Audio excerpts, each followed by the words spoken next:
Funny. It's the stream announcement, duh. I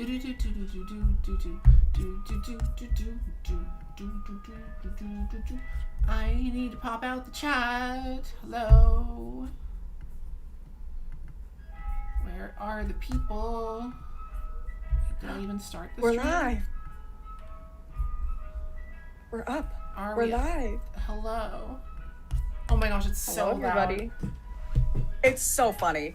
It's so funny. It's getting closer. It's so funny. I don't even know if am I live? If I'm live. Let me see if I can move. You are live. Okay, I am. Cool. Nope. Yeah, no, wait, I can show it. Okay, wait. Ooh, where are we going? Ooh. There it is.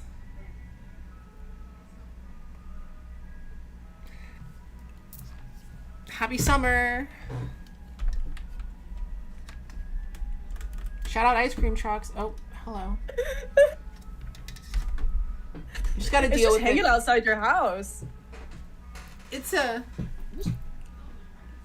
I've only seen someone order from them, like, when they're on my street, like, one time. Girl, they want you to order from them. That's what they're looking for. Well, I can't. I have to do a live stream. Hello, everybody. I hope you enjoy the background music. Hello. Let me see who's here.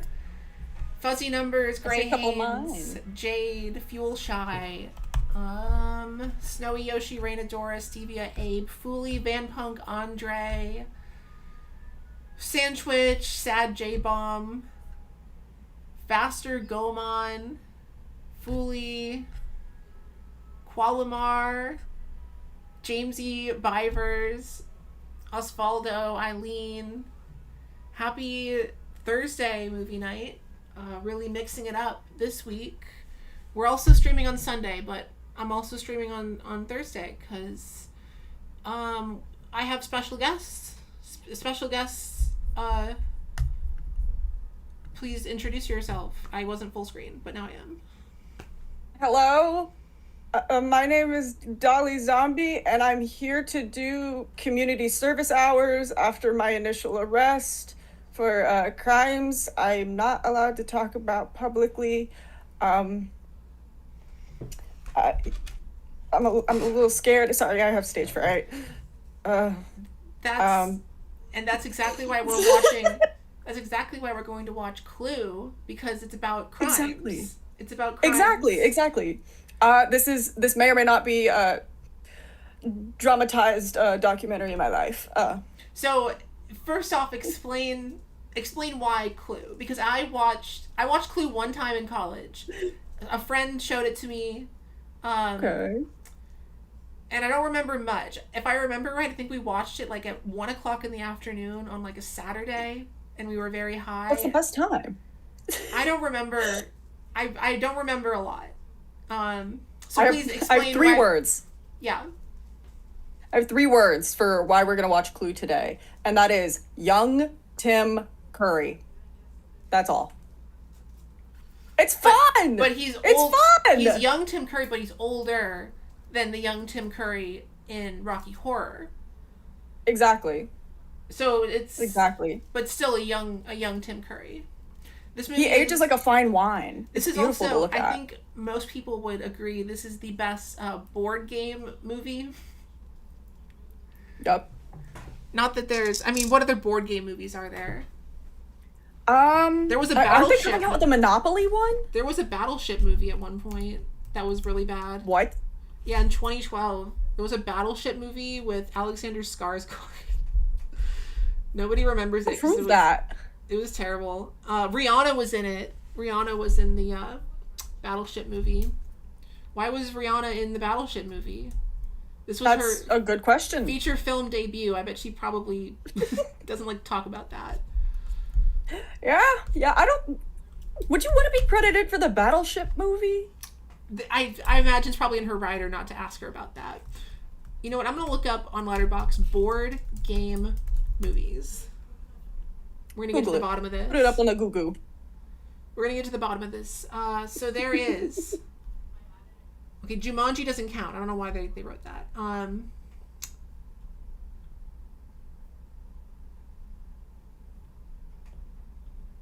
See, I'm Really? reading through the chat. Okay, so there.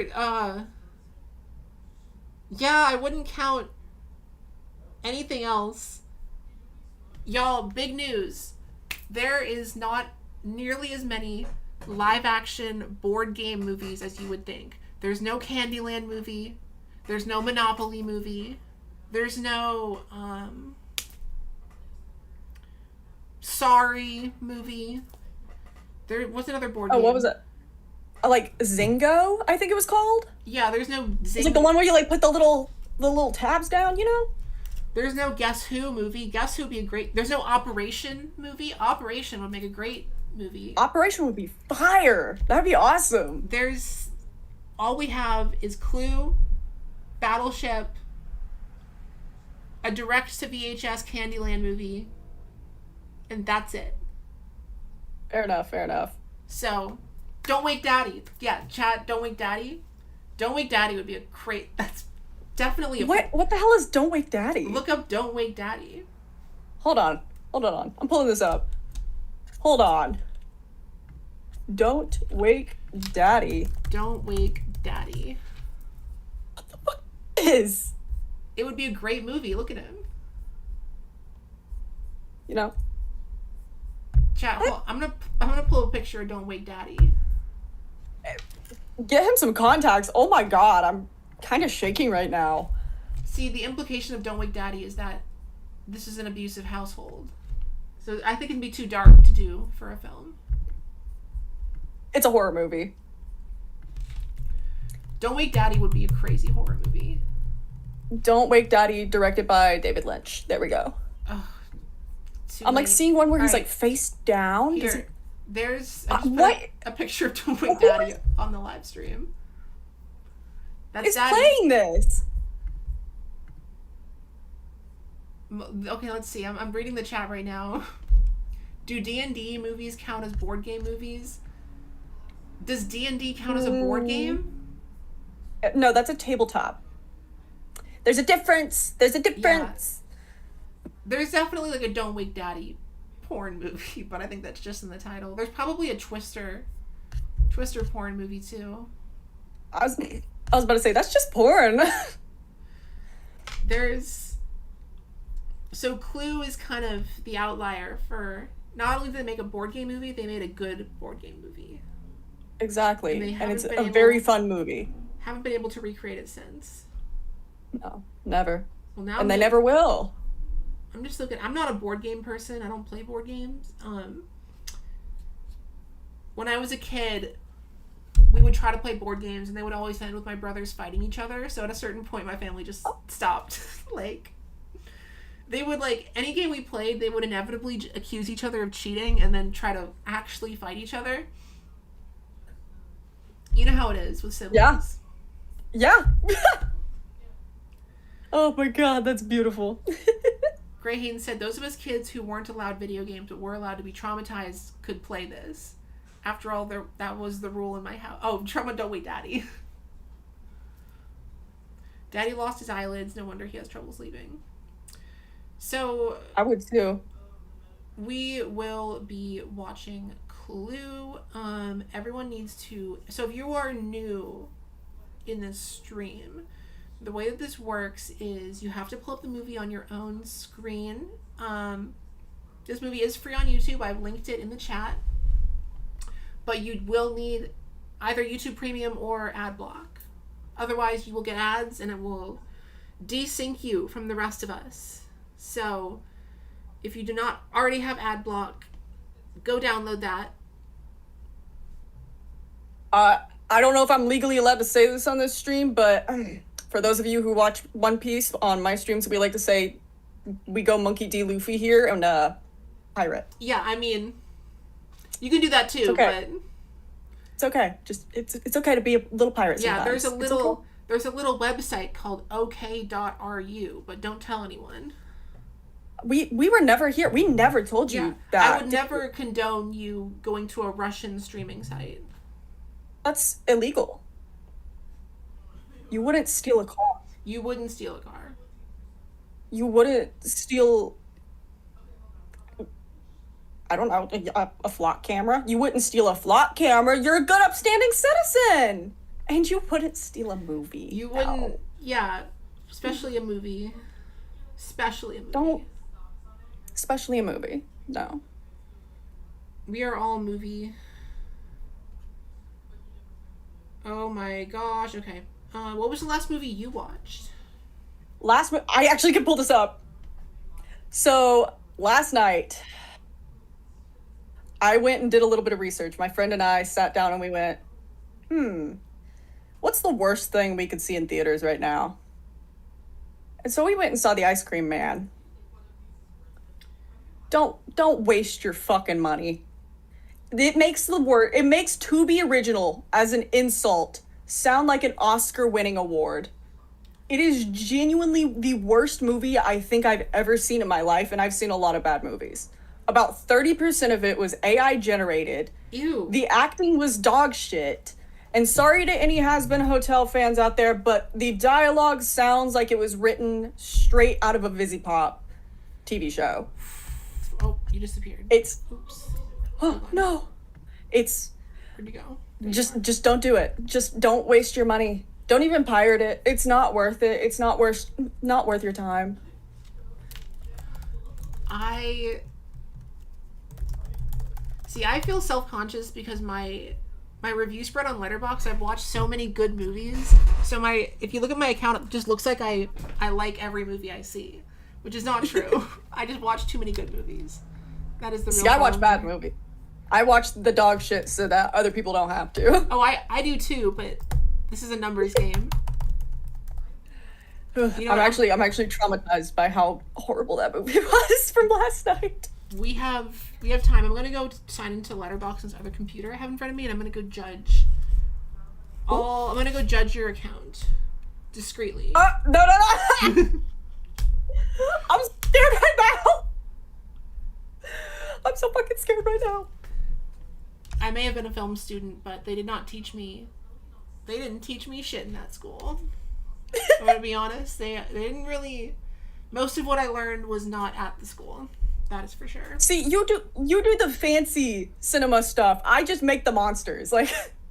Which is great. No, and I love, like, some of my favorite movies ever are the crazy, like one of my favorite movies ever is The Fly. Like, with Jeff Goldblum. Yeah, oh, it goes crazy. So yummy. It goes crazy. It goes sicko mode. Oh my god. Okay. I'm also just letting people like filter in, so I'm not like really looking at the chat. So sorry. I will look at the chat in a bit. I'll read it. Does Tim Curry is gay? Is that a real that's not a real. Oh, well, yes it is. Does Bruno Mars is gay? Does Bruno Mars is gay? If y'all don't know the reference, Attack of the Killer Tomatoes? If y'all don't know the reference, Google "Does Bruno Mars is gay?" One of the best articles ever written. Okay, so Lisa Frankenstein's one of your favorite movies? Yes, that is my favorite movie that's of all time. For a long time. Not a long time, since it came out.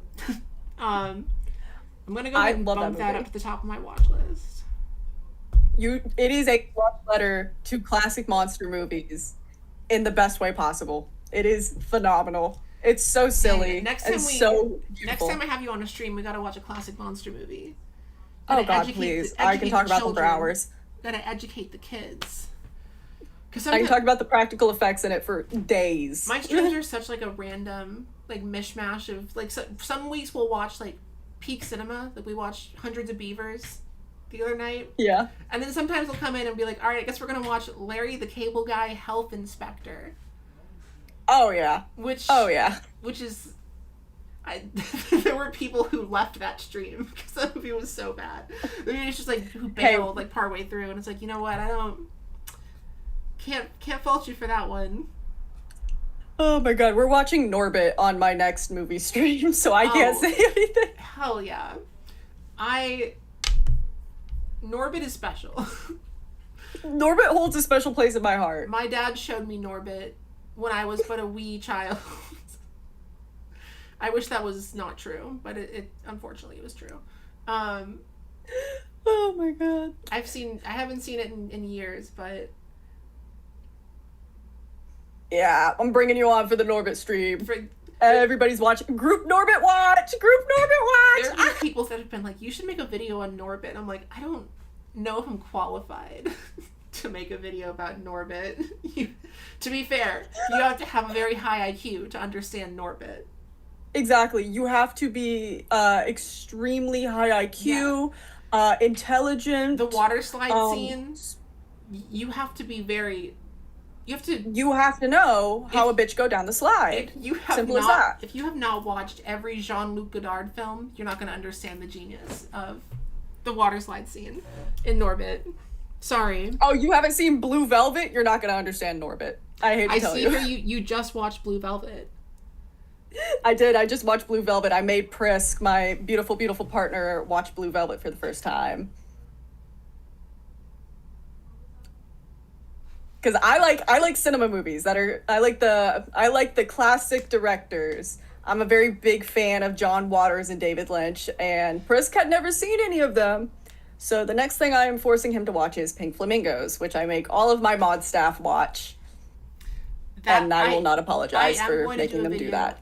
I am going to do a video on Pink Flamingos. I'm going to make Gen Z. Have fun. I'm going to make Gen Z queer people watch it. Specifically, Gen Z queer people who have not seen it. Oh, they're gonna have a field day with that. I got to get the right group, you know, people who will give the best reaction. Because if you haven't seen Pink Flamingos, it's I've said it before. It's raunchy. It's the 70s equivalent of Two Girls, One Cup. Yeah. Like, that was the thing that people would show each other in the 70s and 80s and be like, you gotta watch this. And then just watch their friends get disgusted. And that's what's funny. Yep. I talk to like young queer people and they're like, oh, I've heard of that. I've heard it's like a great queer film. And I'm like, mm-hmm. Yeah. Uh-huh. Yeah. I mean...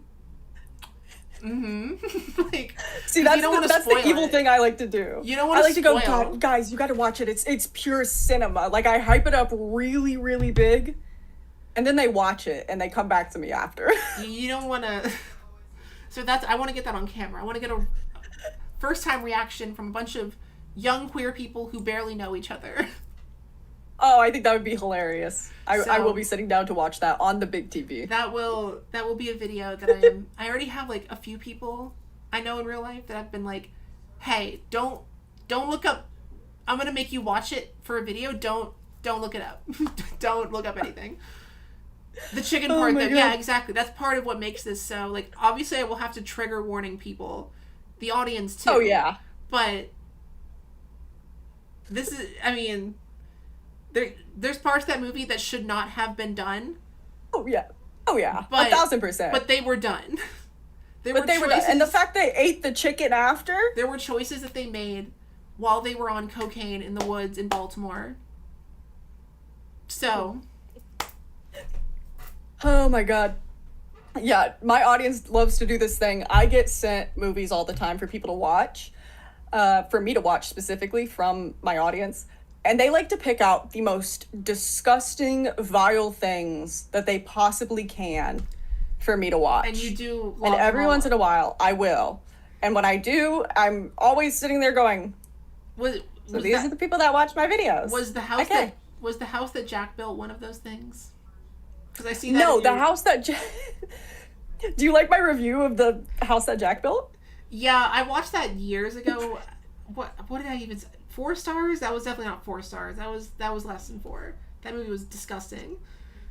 That movie was fucking awful. That movie pissed me off so badly.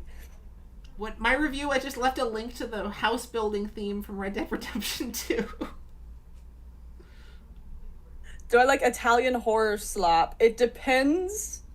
There's a lot of things that come out of Italy, movie-wise, that do scare me a little bit. There's a lot of movies that do scare me a little bit.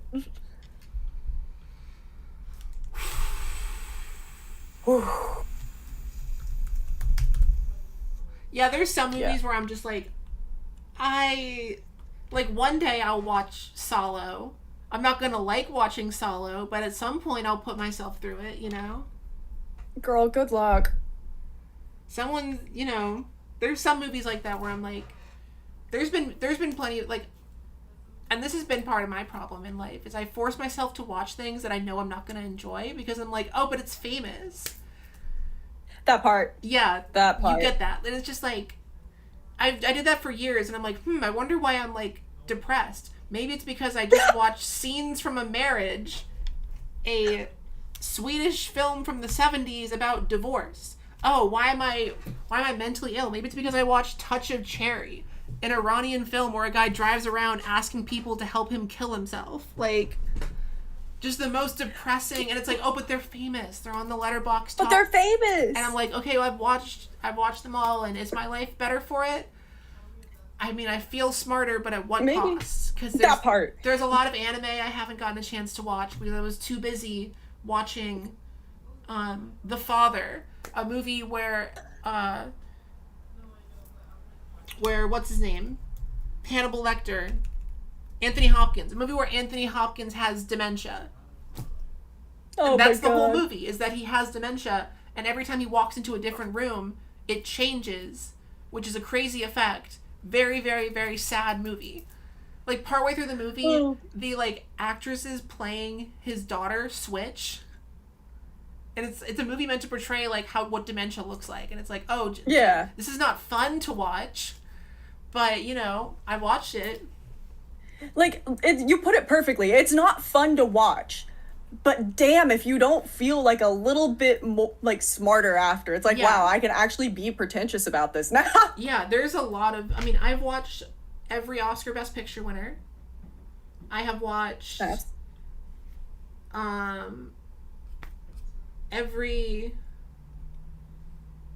I've watched almost every movie on the IMDb top 250.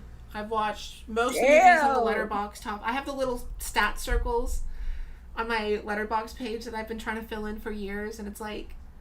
But at the same That's time, hot. because I've been watching that stuff, I haven't had as much time to watch stuff that I actually know I like. So... Chat, you understand. It's a grind. It is a grind. It is a grind. And it's hard being better than everyone else. watching Say it with your chest. watching these Danny DeVito movies, honestly, of his 88 movies that he was in, I would say probably 50 of those are not worth watching. It was a lot. Oh my gosh. It was a lot of movies where I'm like, that I would not have watched that if it was not for this video. And that's what's Real. fun about this, is getting to dig these up, but it's like, oh, he was in a lot of mid to bad movies in his career. Yep. I'm doing one that I won't say what actress it is, but it is going to be my Halloween special. She has 31 movies she appears in. Maybe trim out She's the in some- ones that are just cameos, which is what I tried to do for Danny. Oh. I trimmed out the documentaries. I trimmed out the specials of her media that she's in. I trimmed out... I'm thinking about trimming out some of the non-credited, but it's so perfect for a Halloween special because it equals 31. You know, I'll say it. I'm just... You know what? Screw it. I'll spoil myself. I'm doing every Elvira movie there is. Everything's starring Cassandra Peterson at any point because nobody's done it yet. Nobody's done it yet. I've only ever seen her, like, movie. The Elvira Yeah, everybody movie. thinks of just the Elvira movies, but she's a really, really talented actress, and she's been in a lot of stuff. A lot of it's uncredited. Nobody knows. There is... I forget if I brought this up to you. There is... I'm going to spoil part of my video right now. There is a Danny DeVito movie that I talk about briefly because I didn't have a ton to say. There's a Danny DeVito movie called Jack the Bear, where he plays a Elvira type horror host named Al Gorey. And let's just say the plot sounds funny on paper, but then suddenly a neo-Nazi kidnaps his son. And it kind of... it kind of gets a little... All I'm saying is I wish the movie was just him as Al Gore. Because that would have been a lot more fun than what the movie ended up being. If I had a nickel for every time a Nazi showed up in a Danny DeVito movie, I'd have 2 nickels. Which isn't a lot, but it's weird it happened twice, right? I mean, technically, I think it was more. You're talking about Death to Smoochie, right? Yeah, Death to Smoochie. Yeah. So, one of his more serious films was a few years ago. He was in a movie called The Survivor, which was about a real life story about a guy who was forced to box other inmates to death in concentration camps during the Holocaust. Danny DeVito is in this movie. He plays, like, after the guy's in America, he plays, like, the rival coach of, like, another boxer. And even in this movie, about a man who was forced to box other people to death in the Holocaust, even in that movie, Danny DeVito still makes a poop joke. He's not in the movie for very long. They still wrote in a poop joke for him, so... So it was directed by Barry Levinson. This is the same guy who made The Bay and Toys and Good Morning Vietnam. Yeah, it's... What the fuck? It was like... It was kind of Oscar bait type of movie, like, you can tell. It didn't do that well, though, because it was put, like, directly on HBO Max. Oh my god. Very, like, violent film. This is beautiful. Very violent film. God. That is one of his much more serious roles. I don't know if I can take him in a serious role. That's the thing. I don't know if I could take Danny DeVito seriously. He has serious roles that, like, this is part of what I talk about. There's another one that I'm really excited to bring up. It is called The Big Kahuna, and it's him and Kevin Spacey and the guy who played Carlisle Cullen in Twilight. And it's based off a play. There are 3 businessmen in a hotel room who are trying to get this, like, bigwig to, like, meet with them. But they end up just, like, having really deep conversations about, like, God and the meaning of life. It's like Waiting for Godot, basically.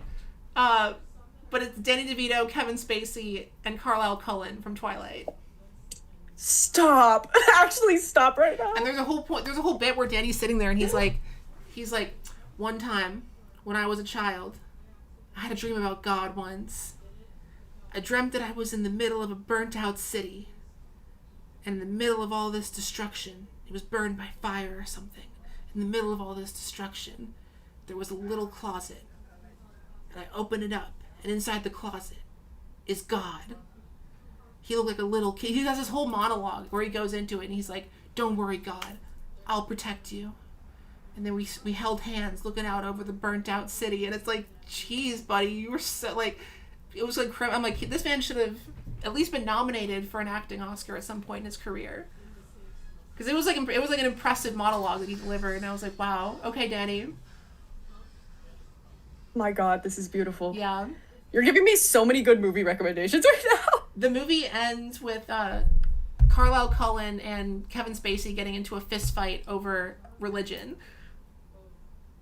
It's Fair weird. enough. Yeah, weird, crazy movie. We're gonna start Clue very soon, by the way, guys. It is 9:00. Yes. So that means it's time to Clue. Yes.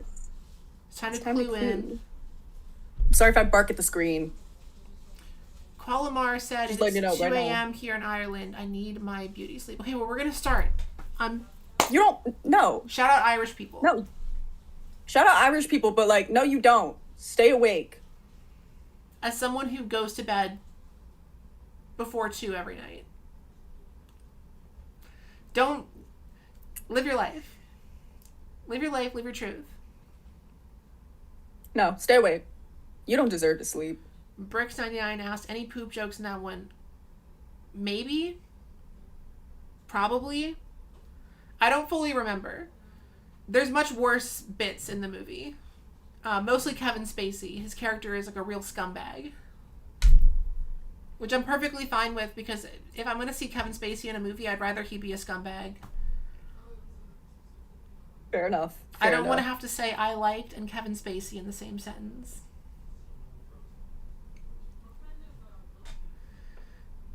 Oh my god. All right, y'all. So let's get your movie pulled up. Before we start, general I'm so ready. plugs. I have merch. This hat is a merch that I have. I put video That's titles fire. on merch sometimes. If you want to support me in the channel membership, great way to do that. You get your name in green. You get some custom emojis I made. Some beautiful custom emojis. I'm very proud of the Zoe Saldana Pog face, Absolute Cinema, Adam Sandler, Young Sheldon.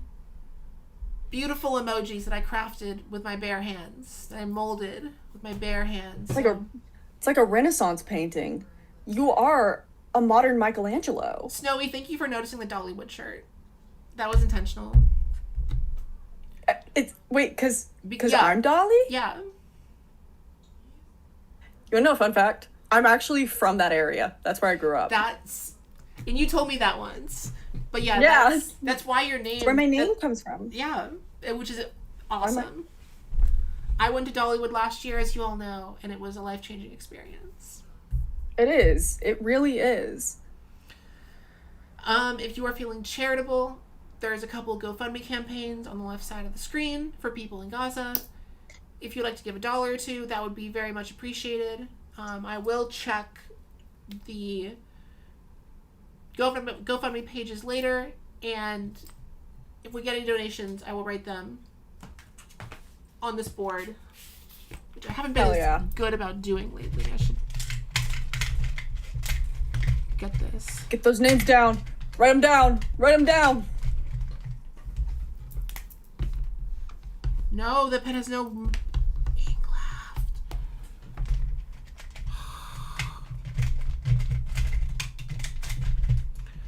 Dolly, when was the last time you watched Clue?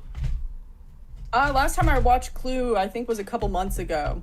I saw it was on YouTube. Oh, okay. So if I'd known, I would have said we could pick something new, but I actually picked this because I watched it and then you texted me and I said, no, we are watching Clue again. That's how good Clue is. That's how good Clue is. If you haven't seen Clue, it's awesome. Yeah, how many people in the chat have not seen Clue? Show of hands, kids. Show of hands. Show of hands. Have you not seen it? If you haven't seen it, sit down, lock in. Your life is gonna change tonight. You're gonna see how good board game movies can be. Not that there's a lot of exactly. It's potential. But all I'm saying really is Don't Wake Daddy would be a crazy movie. We're gonna adapt it. We're gonna adapt it. That's what we're gonna do. Snowy hasn't seen it. Board Ghost, Osvaldo, Eileen, Cam, Fiber Moon. Yesterday Dream. I mean, I saw it once in college.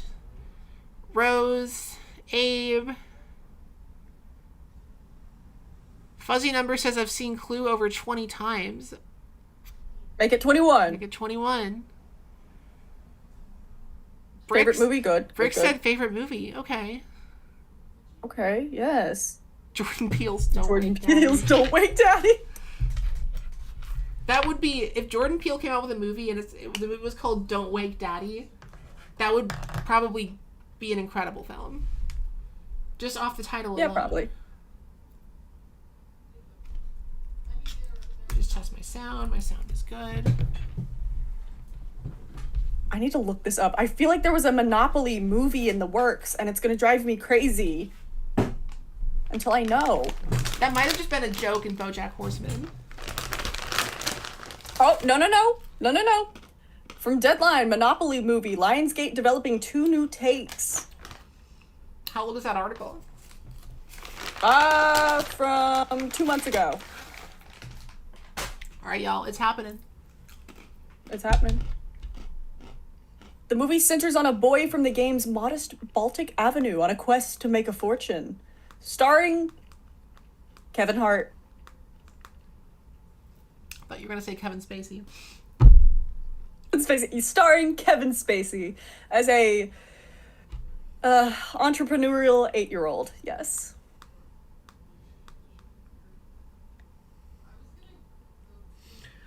All right, y'all. Get your movie. I'm gonna say I'm ready. 3, 2, 1, go, and then we're gonna go. So ready. I'm so ready. Okay, y'all. Time to count down. I'm so ready. Ah! 3, 2, Oh, 1, go. I'm ready. I'm so ready. All right. Nope, we're going. Okay, we're good. Yes. Paramount. Yes. Paramount Plus. Wino.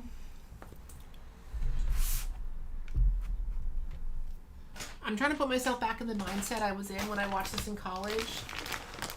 Yeah. I'm really struggling to remember why we watched this. You said you watched it in like the middle of the day, right? Yeah, it was like the middle of the day. It was one other friend also. It wasn't even a group of people. It was like one other friend who... I'm still friends with her to an extent. She lives in Nashville now. Oh, nice. This was in an era where I was just high 24/7, so Fair enough. it was all kind of a blur. Fair enough. Oh, the intro music is so good.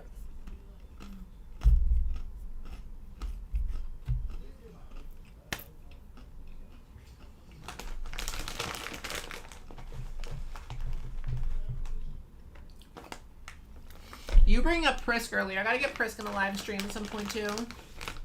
You should. You should force him to watch more real movies, please. I can do that. Because I try to. I do. I can curate something.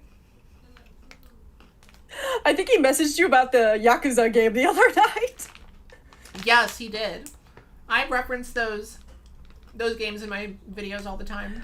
By reference, I mean Oh my God. I use music from them. Nice. That's so sick. I'm a gamer at heart, even though I don't show it. Do you have a favorite video game? Like something that's like changed your life to its core? A lot of games I will only play them once and then never come back to them. There's only a few games that I've ever played more than once. Kingdom Hearts being one. Okay. Kingdom Hearts 2 specifically. It's my favorite one. Okay. Yakuza games are my favorite. I haven't replayed them, but I've played every game in that series, even the even the ones that no one plays. Okay. I don't know. I have to think about it harder because I've played so many games that I've only played most of them once. Sorry, Tim Curry's on screen in a little bowler hat. I'm about to start barking. Ruff! That's what. Those dogs are about to start barking too. I'm no better than a dog. Woof woof.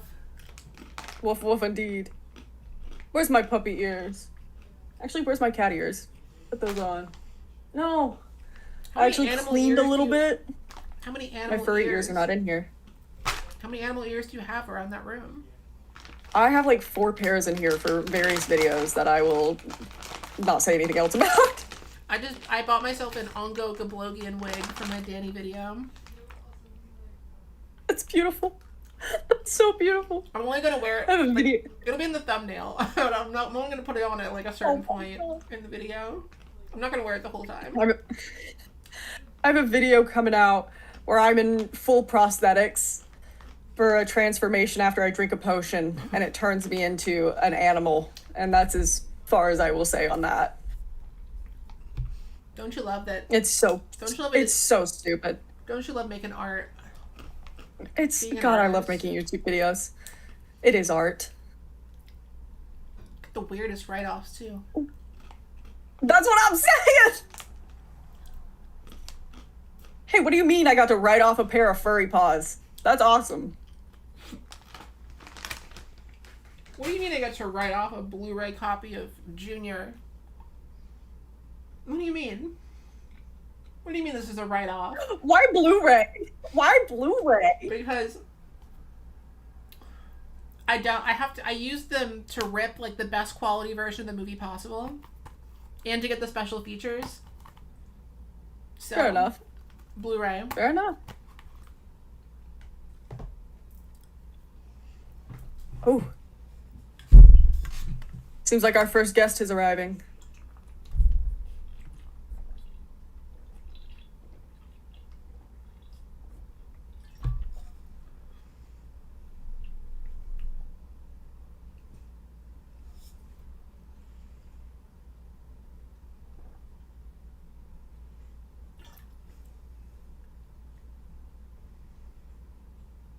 Colonel Mustard is in the house. Whenever I played Clue as a kid, Yeah? Were you Colonel Mustard? I hated Colonel Mustard because I imagined that he smelled like mustard. Oh, this guy definitely smells like mustard, but like there was a kid. he smells like mustard Vienna sausages. When I was in marching band in high school, there was a kid where people would call him Colonel Mustard behind his back because he wore this like dirty yellow sweater all the time. Oh. No, buddy. This kid later went on to make out and do other stuff with another girl in the stairway every single day. Everyone knew about it. They were very horny in high school. Colonel Mustard and this one girl, and they had a reputation later. This was after his Colonel Mustard era, though. It was when he was a little older. Colonel Mustard made a Mrs. White. Ugh. Ugh. Basically, yeah. At school. Ugh. Ugh.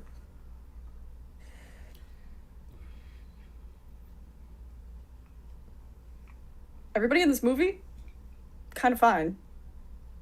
Not you. Not you, Colonel Mustard. I'm shocked they've never tried to like remake this movie, but I'm glad they've never tried to remake it. That's what I'm saying. The costuming is beautiful. The lighting, beautiful.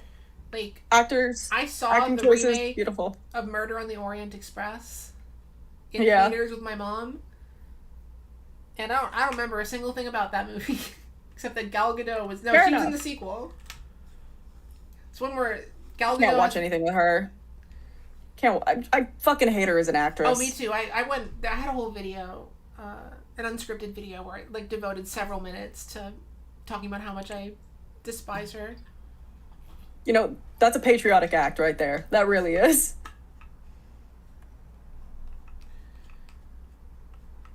It's not. It's bad enough that you were in the IDF, but you also can't act. That part. How are you going to be a Zionist and untalented? Pick a struggle. Still make way more money than we will ever make in our entire lives. Pick a struggle.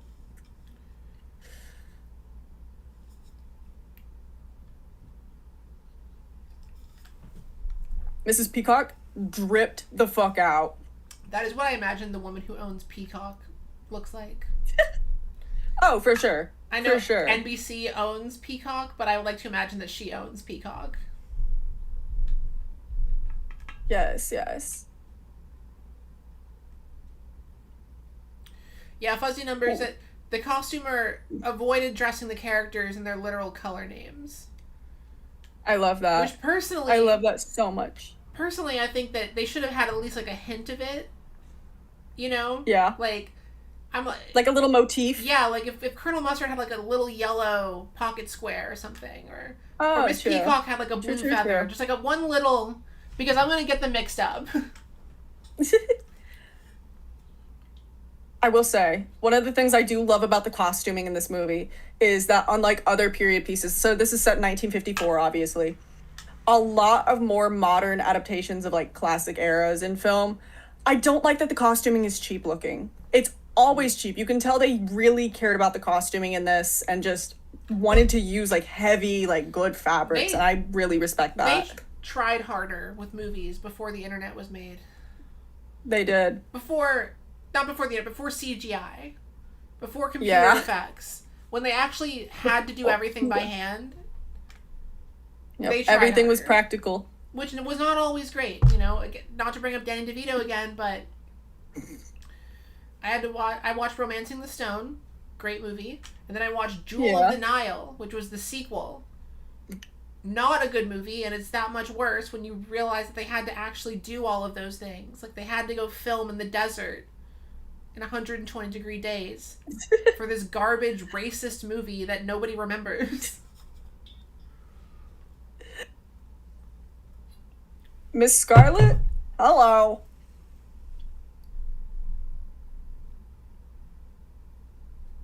I need to dress like that. Where am I gonna wear it? I don't know. If I could pull it off. You could. Just wear the dress. I see the right cut. Annie in the chat said I was Mrs. Peacock in the stage play at my high school. Awesome. That's awesome.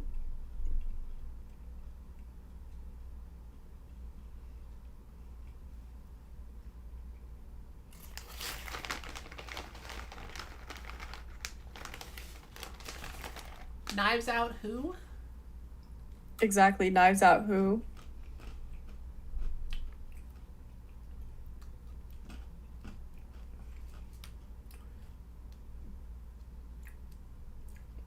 I buttle, sir. Me when I'm buttling. Me when I'm buttling.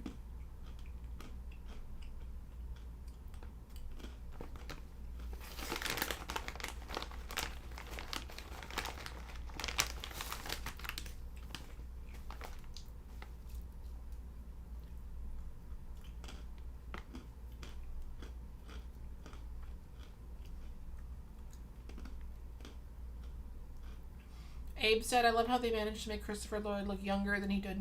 Well, in Back to the Future, they made him look old. Yeah. This is just how he actually looks.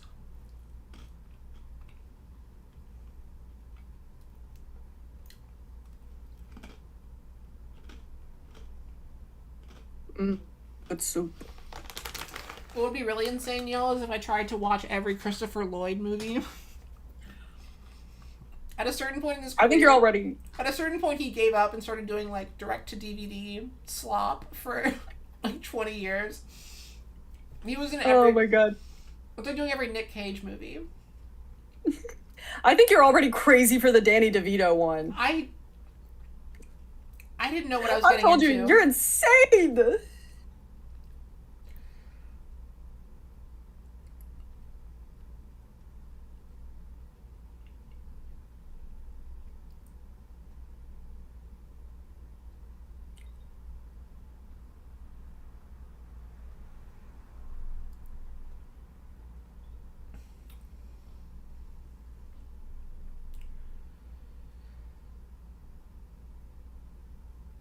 Don't look at her like that. They act like they've never talked to an autistic person before. She's such a diva. I love her. I do. Her glasses, perfect. Her feathers, perfect.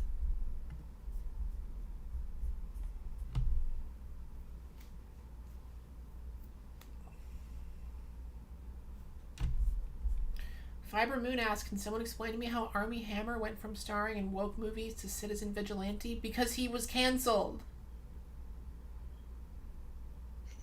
It's simple as that. Doesn't he eat people? Armie Hammer, his career fell apart partially because of his cannibal fetish, and partially because he was a sex pest to women. But most recently... No, just put him down. Just put him down. Recently, he came back to cinema. He's in a movie called Citizen Vigilante, where he kills immigrants. I was about to say, that title sounds like Republican bait. No, Republicans are loving it. They're like, this movie owns the libs. And it's like, sure. Sure. He was directed by Uwe Boll. That name means something to some people.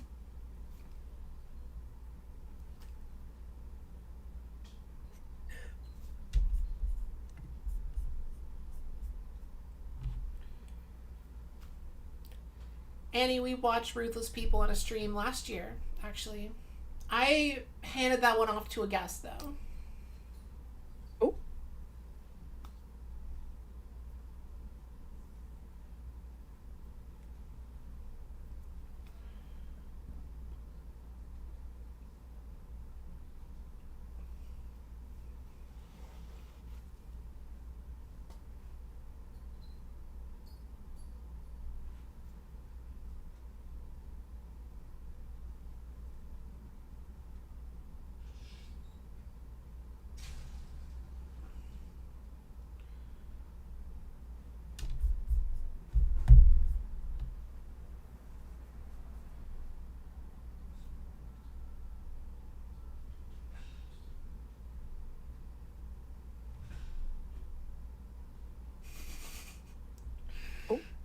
when Tim Curry's watching you eat. You can watch me eat any day, because I eat every day. What does Tim Curry look like these days? He's in a wheelchair. He had a really stroke at one point, and he's been taking voice acting jobs Dang. since the stroke. He had a stroke in 2012. Yeah.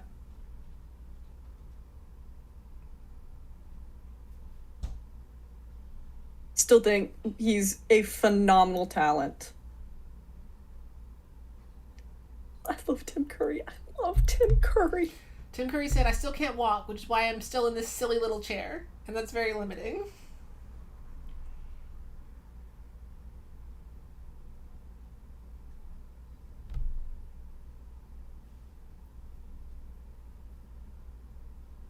He's called Mr. Body, but the body isn't he.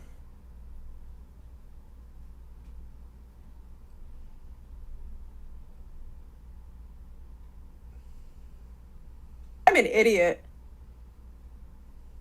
I just realized why he's called Mr. Body.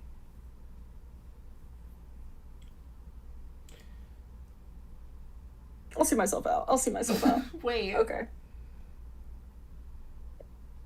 I don't even know.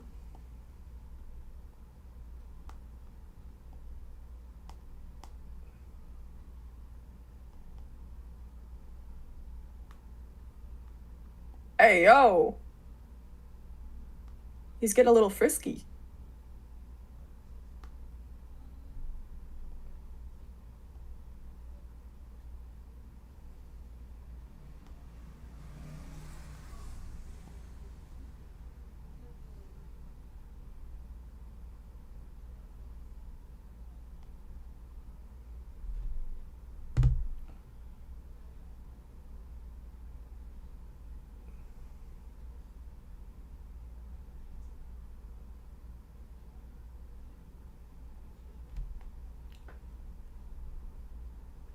Tim Curry has been doing like a press tour this year? With what? What's he been doing? Yeah, I'm sorry. I'm just distracted by Tim Curry's Wikipedia page now.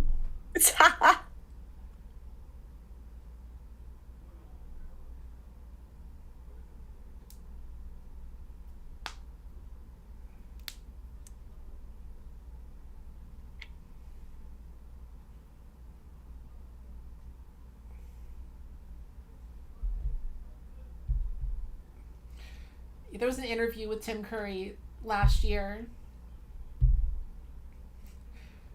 What did he have to say? He said stuff like, "The day before I had a stroke, I smoked 3 packs of Marlboro Reds. I won't be doing that anytime soon."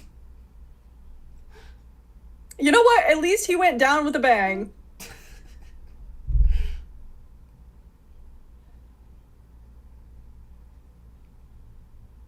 Oh.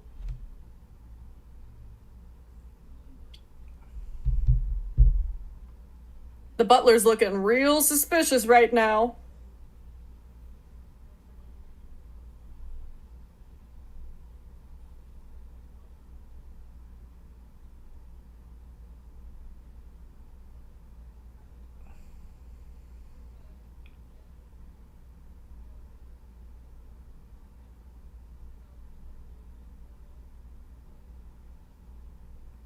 Tim Curry never married and has no children.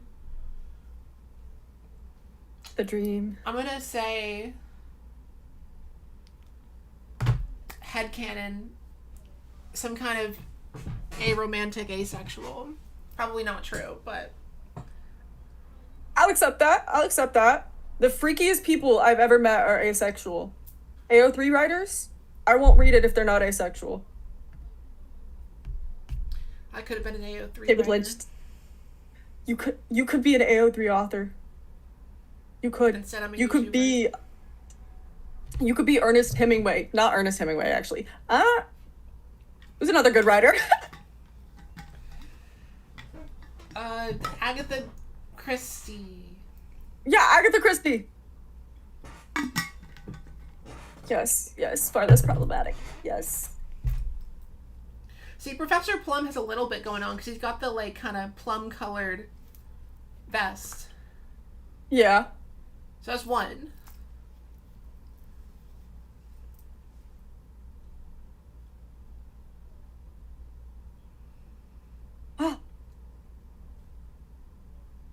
So he's a sex vendor.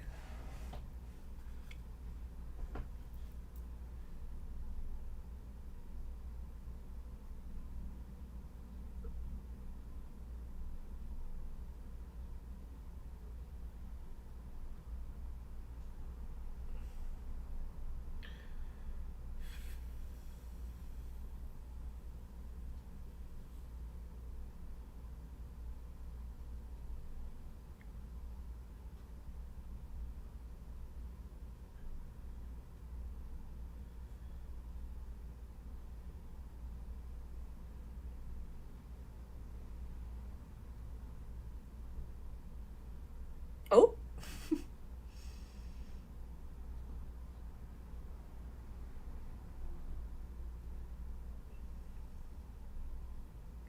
she's a pimp. He's like, I'm gonna have to hit this up.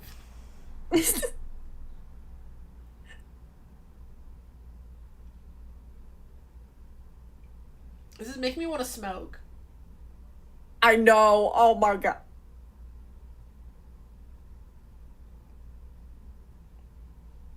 Cigarettes. I want a long cigarette holder with a little skinny French cigarette in it. Just, Yeah, as an adult, there's nothing stopping you. I know. I know. Do you know how hard it is to find one of those long cigarette holders that you can actually safely use? They don't. I've looked into it. They're expensive. I would assume they just had them on Amazon, but You can't smoke out of them. They're like plastic. One inhale. I'm passing out. I'm not Dead gonna smoke on the floor. cigarettes. I'm gonna smoke other things. Smoke everything. Pick your poison. I Cigarettes, remember weed, when I was meth.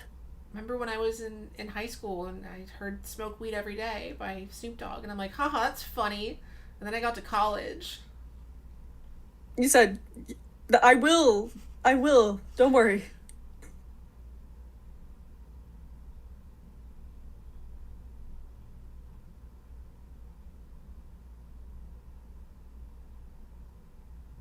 Oppenheimer?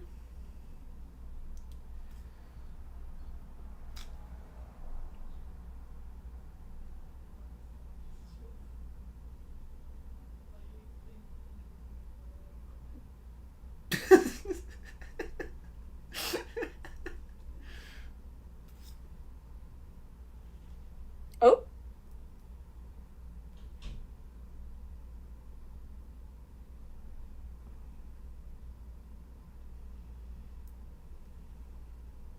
I love that joke. He wasn't a very good illusionist. Oh, it's Michael McKean. Shout out gay Chuck McGill. And none of them give a fuck he's gay. Chicanery. If y'all haven't watched Better Call Saul, you should do that. I still haven't finished Breaking Bad. My parents watched Better Call Saul before they watched Breaking Bad, Oh. which kind of had the exact same effect. Because there's Interesting. characters that show up in both. Enough.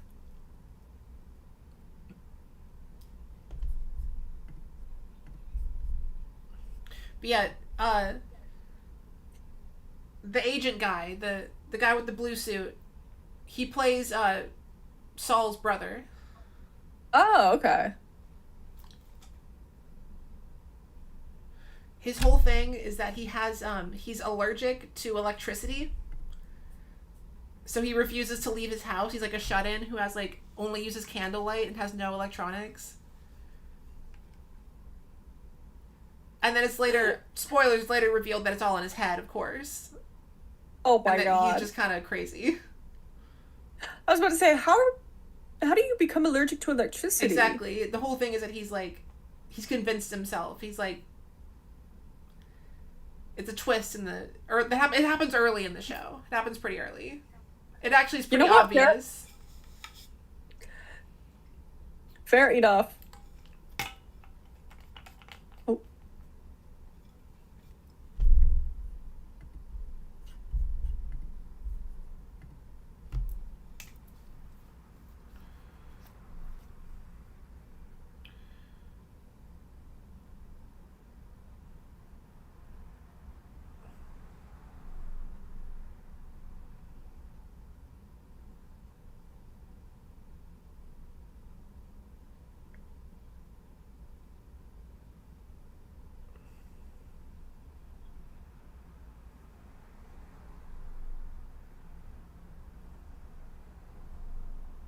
Oh,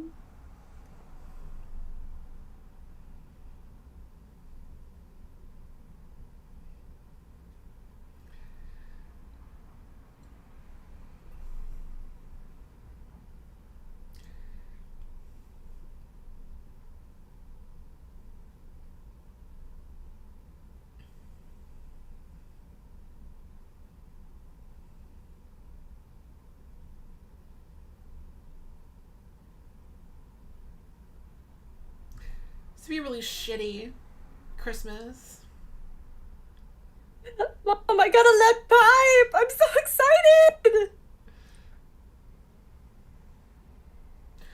I had one of my brothers in like Christmas 2007 got upset because he got like 5 copies of Mario Galaxy.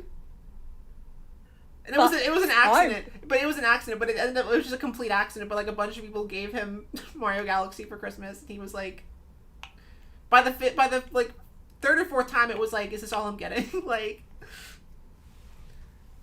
That's actually really funny. That's actually really funny. he was like upset. He was, I mean, he was like 7, so Take him to GameStop. we More did video games. we did later go and swap them out, but.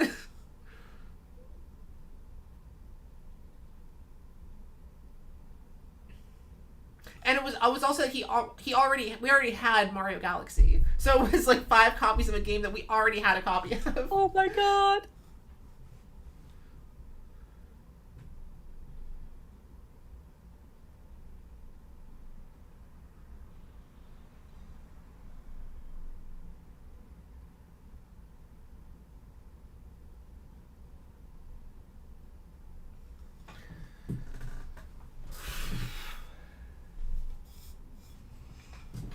Is he alive? Nope. He's just a body. A Mr. Body.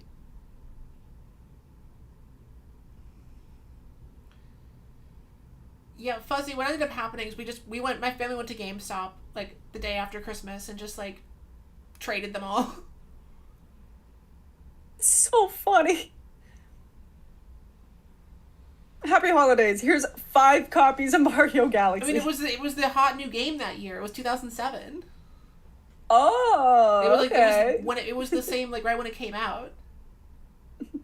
And it was like he put it on his Christmas list and then forgot that he put it on his Christmas list, and the family we got the game early.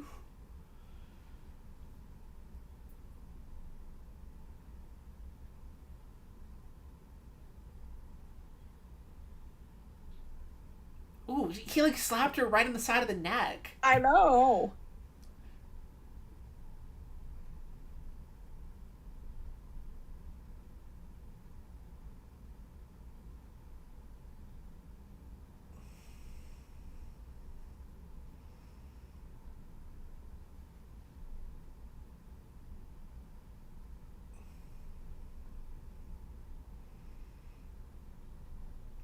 Snowy, we loved Mario Galaxy also, but picture the game had just come out. We had been playing it already for weeks at that point, and he's 7 years old, or 8, or however. He was young.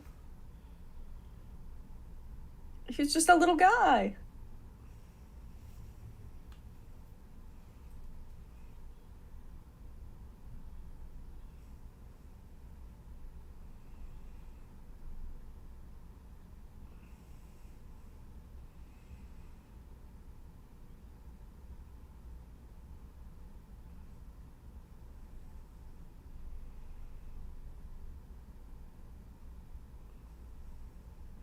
I like the taxidermied hyena head a lot.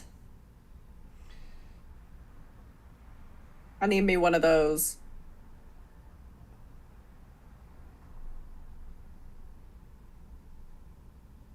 Who is everyone else in this cast? I should Look it know up on the this. Google.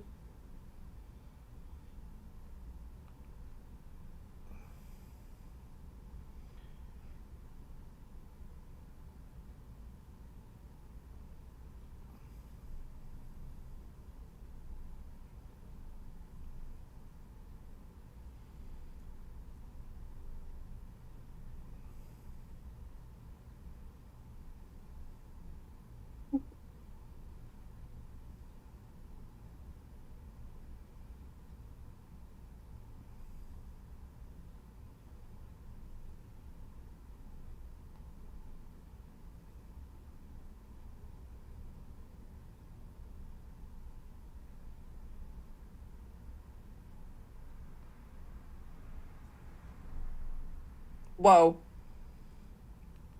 A little flash there.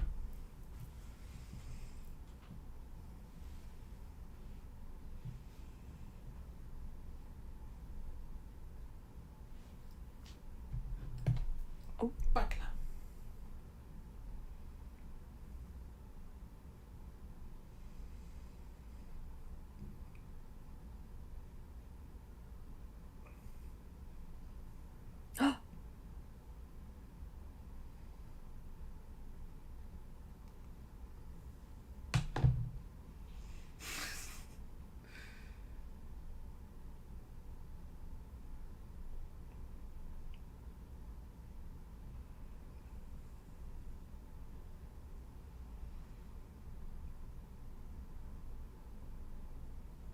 You know, I know. What about Madeline Kahn? Rest in peace. Madeline Kahn plays Miss Scarlet. Oh. She passed away in the 90s. She was Aw. like, she wasn't that old when she passed away. I think her last movie was A Bug's Life. Oh.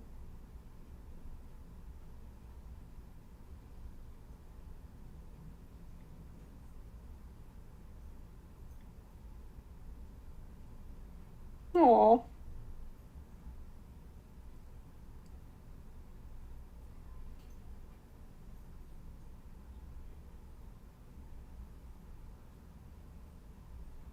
Mrs. White's foundation is about 2 shades too light.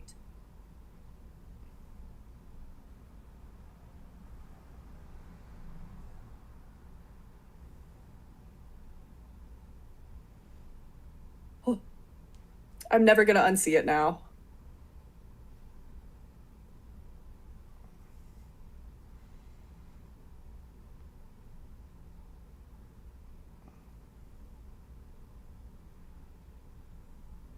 Oh, that cigarette looks so yummy. Oh. Oh.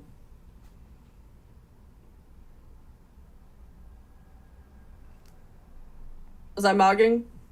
Hold on, wait. Nope. Uh. Yeah, this'll do. Yes, yes, yes. Me when I mog? Yes.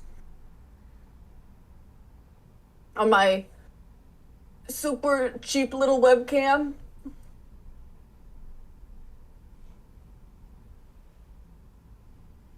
Can't even see the makeup I did. I put little silver balls on my face. I put balls on my eyes. Above and beyond.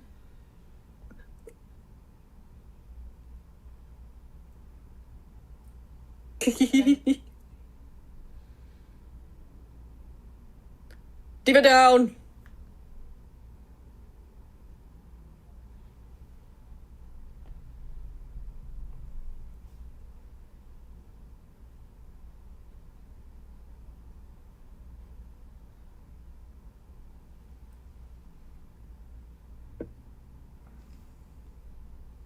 Oh. How suspicious.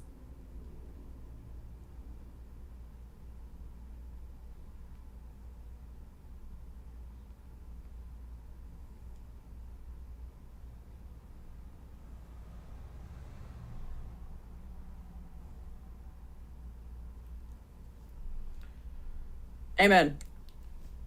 Husbands should be like Kleenex. Soft and disposable.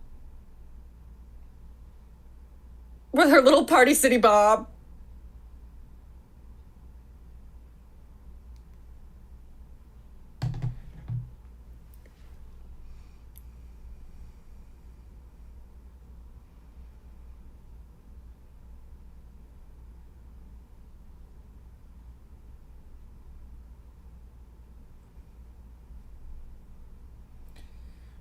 Hoist. Briggs asked if her foundation is too pale because she's Mrs. White. Yes. Maybe. Sounds about right.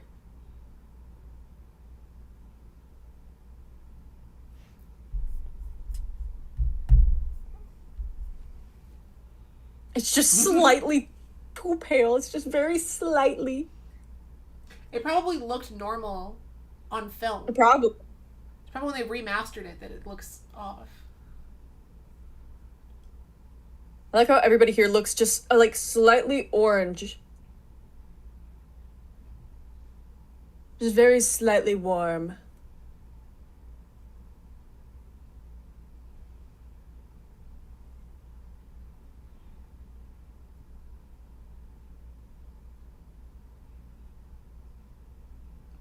That went crazy. That joke went crazy in the theater in 1985, I'm sure. Everyone's sitting there laughing like, yeah. Yeah. We don't have I hate sex. my wife. I hate my wife, yeah. And they were all like, I hate my husband too. I love making boomer ass jokes about hating my spouse. I don't know why it's so fun.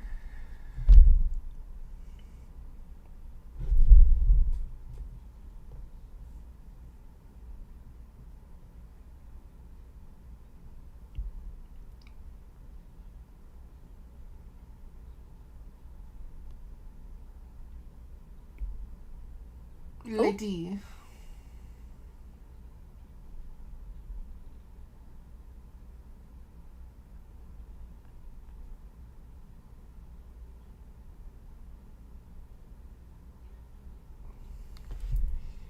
Sure.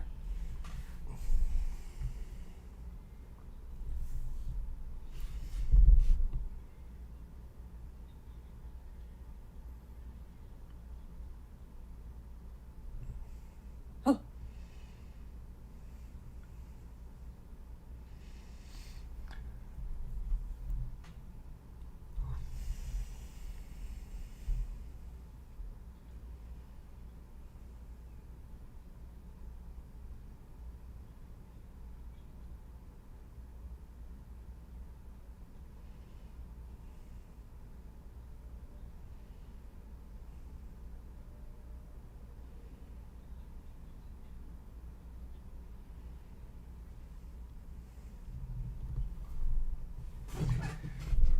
Whoa. The candlestick's there.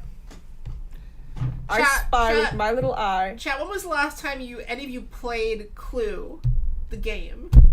Because I don't think... Are people still out here Long playing ago. Clue? Like,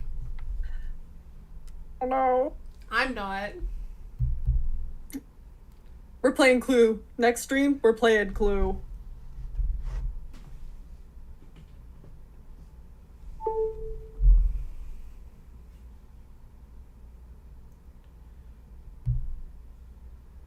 Do you think that the cast had to play Clue together to understand their roles?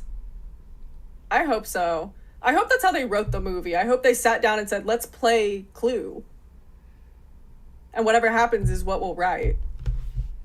I'm gonna look this up. I want to see how this happened.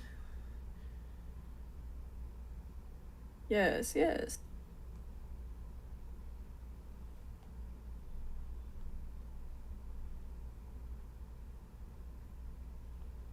Yes, just close his eyes.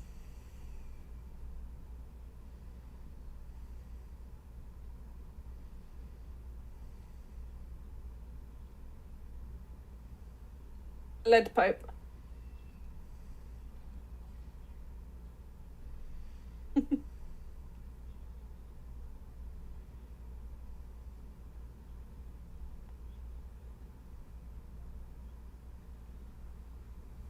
I'm not.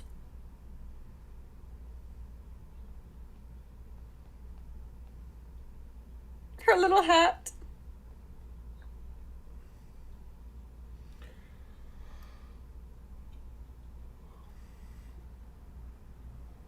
Okay, producer Deborah Hill bought the rights to the game to make into a movie, and that's the story. That's it? She originally wanted John Carpenter to direct, and that did not happen. John Carpenter. That might Legendary director of The Thing? be Deborah Hill. She was the producer for a lot of John Carpenter's movies, and she co-wrote Halloween Oh, okay. and Halloween 2. and The Fog. Interesting.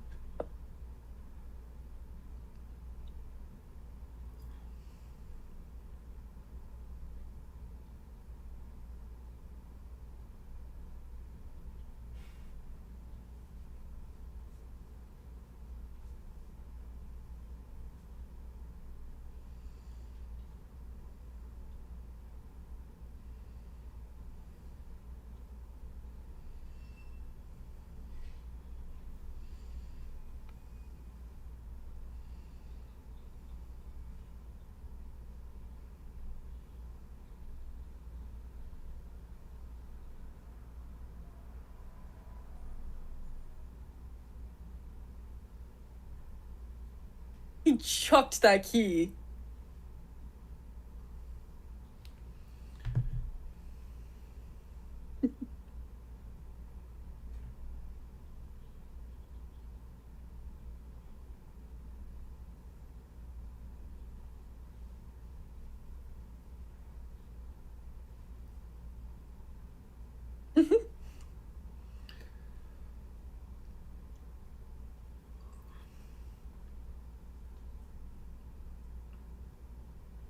You know, Eileen, Miss Peacock is the one with the crazy hair. See, this is what I'm saying. They should have done. They should have gone with the color coding at least a little bit. I get why they were averse to it because they wanted to like stand out, but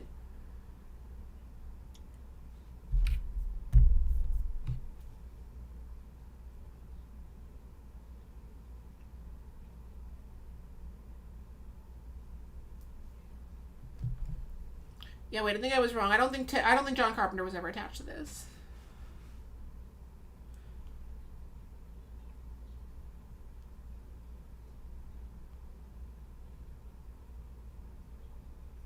You know what would be a really fun project to do?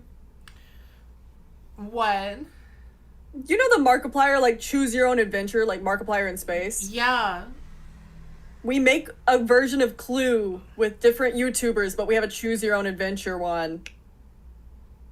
That would be so hard to pull off, but so fun if you could pull it off. That sounds like a Mr. Beast video. That's I got 7 celebrities to play Clue in real life. With a real murder. I made you Mr. Beast has someone I'm killed. making you direct it. I'm making your ass direct it. I'll do the stab wounds. Everyone's got a job. No, okay, John Landis was going to direct. Not John Carpenter. John Landis was going to direct this. Okay. Who's our fan cast here? Nick Offerman as Colonel Mustard.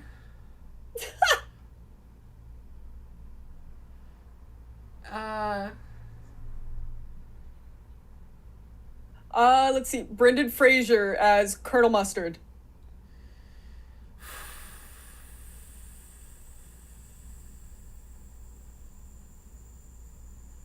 Who's the like modern day Tim Curry? Ooh. Is there one? I don't think so. We could cast a Muppet. Yeah. I mean, we could put a Muppet Daniel in there. Craig.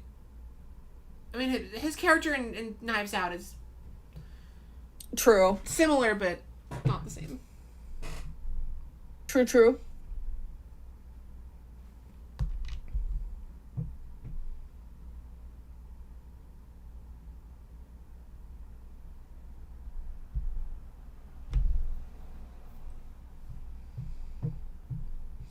Carrie Fisher was originally going to portray Miss Scarlet, but dropped out to enter treatment for her alcoholism. No. Carrie Fisher, my beloved. Rowan Atkinson was going to play Wadsworth, but it was decided he wasn't famous enough. Oh, okay. So we almost had a version of Clue with Mr. Bean as Wadsworth. I think it still would have worked, but it wouldn't have the same vibe that Curry brings to the role. I feel like it would be a much different movie. Yeah. After the film was completed, the set was bought by the producers of Dynasty, who used it in that TV show. Can I buy the set? This is a nice house.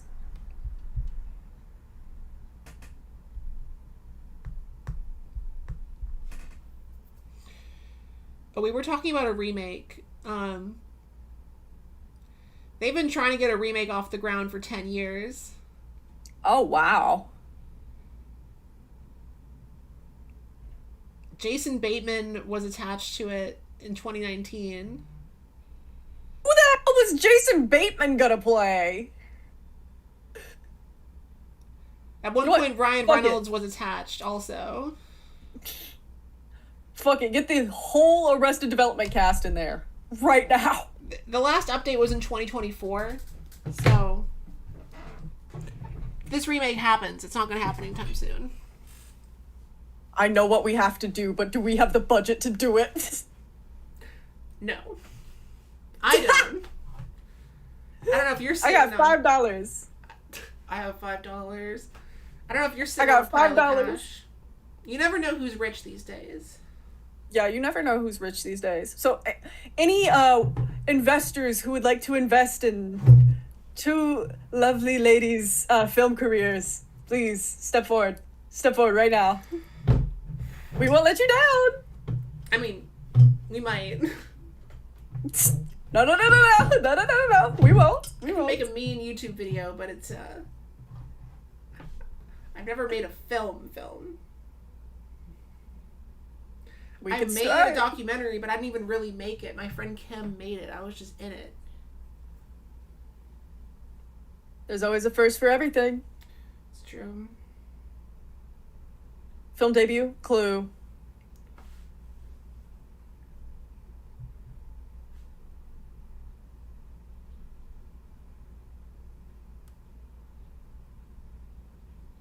It'd be like that sometimes.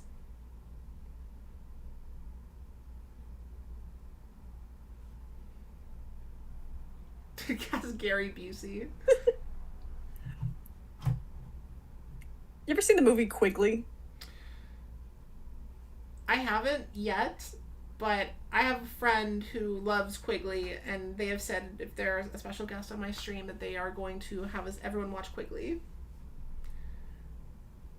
So I hope you're ready to see Gary Busey in a collar barking.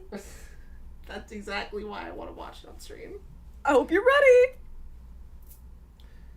I'm not right now, but when the time comes, I will be ready. I love these divas. This is like kind of hot. They can't stop touching each other. I know, right?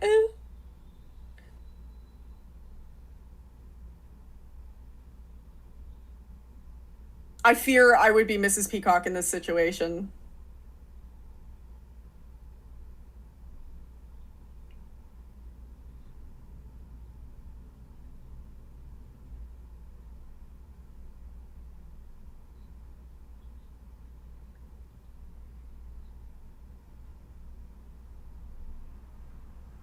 Miss Scarlet should be allowed to hit one man per hour in this. K-Cat, I don't know where I would find detectives. You can't, I wish I could go online and be like, hey, I need 4 detectives to come, you want to earn $20 or $30 or whatever? You want to earn $40? I don't think they're going to say yes to that. I'm Googling this. Private detective. No, but I wouldn't even be hiring them to detective anything. I'd be hiring them to sit in a room and watch a movie with strangers. I mean, for between 75 and 200 an hour.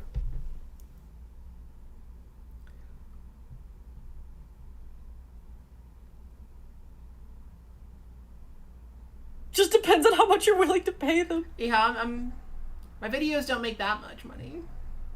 You could put it out on Craigslist. You'll get at least one, I think.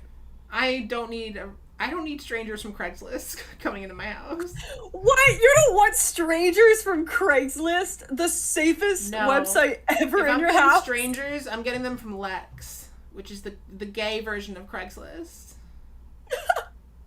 I've done that before. Like, to find asexual. When I did a video, when I did 50 Shades of Grey and I needed asexuals, I found some on Lex. Because they're kind of hard to find in real life. That's really funny. That is really funny that you use Lex for that. I just have to say, hey, it's me, Evasive, from YouTube. Are you interested?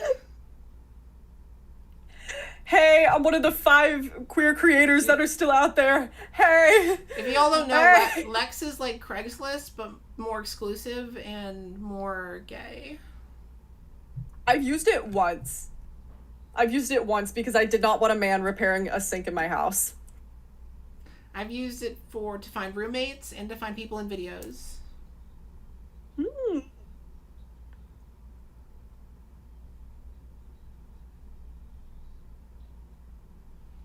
Ooh, Ooh. he got wrenched. The little sassy gloves.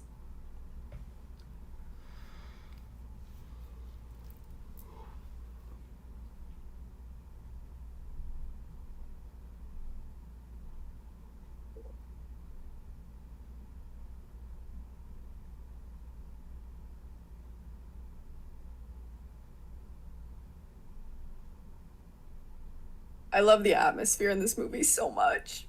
The rain. Oh, the house. The secret passages. And it's also like knowing that they built all of this by hand. So good. It's so good. Because like this is not a real house. Like they built a set. They built all of these sets. I want to live in the set. I would like to live in the set, please. Is there any set out there that you want to live in from a movie? Ooh.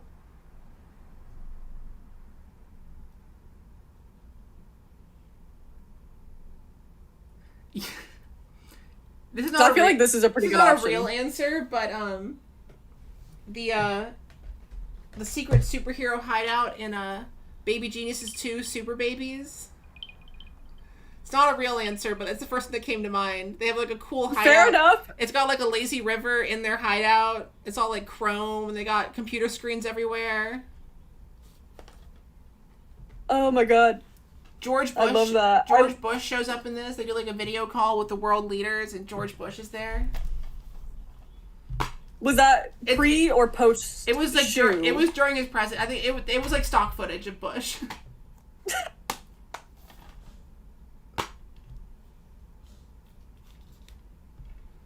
Or something like I don't remember.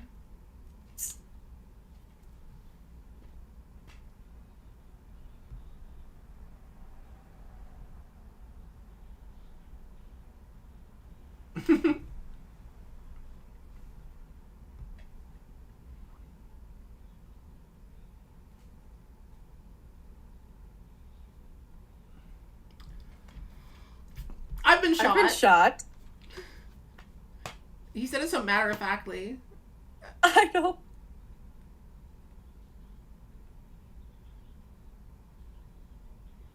Oh.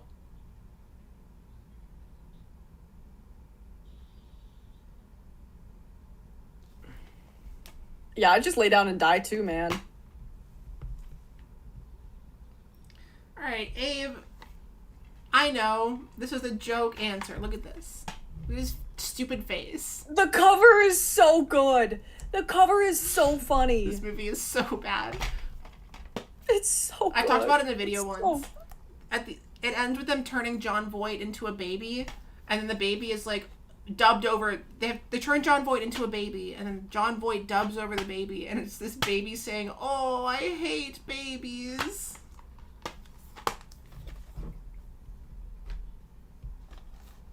I love movies. How do people approve these? How do people let this happen? wish I knew. But it's better that I don't. Ding dong, there's somebody at the door.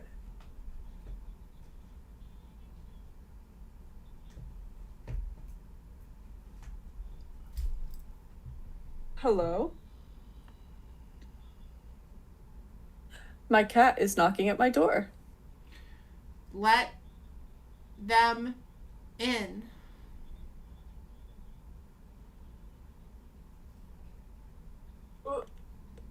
Come here.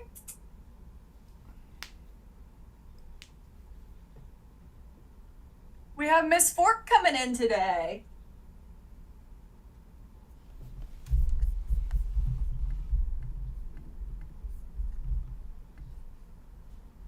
Ooh. Oh. Everybody welcome in my daughter, Miss Fork. Big girl. Ready? Icon. There we are. Say hi. You like this movie. She'll be hanging out on my lap. Oh, no, she's gonna sleep on her couch. Also. Wait, kitty? More kitty? More kitty?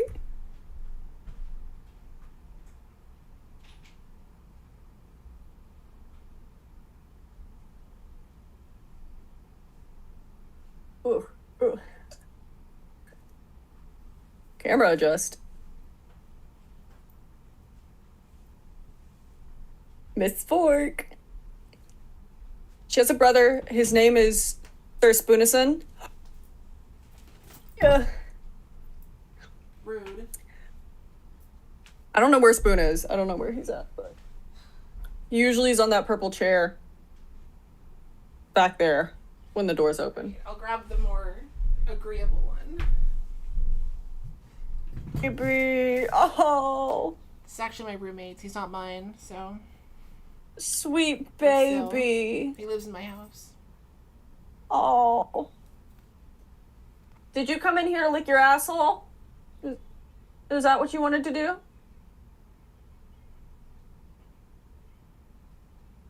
Is that what you want to do? Okay. Yeah. That works. She does have a lady title because she is a little lady. Oh, baby.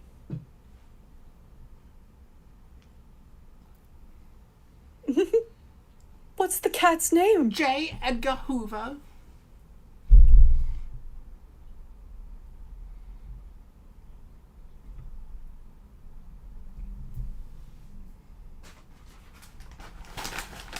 See the light of my messy room now. Fuzzy Numbers says I'm literally watching this in a Target parking lot.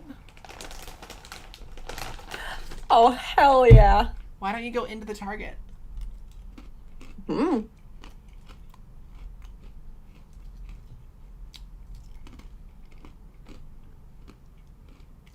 Yeah, Fork's down here just licking her booty hole now. That's great. We love a cat. She just came in here to do that.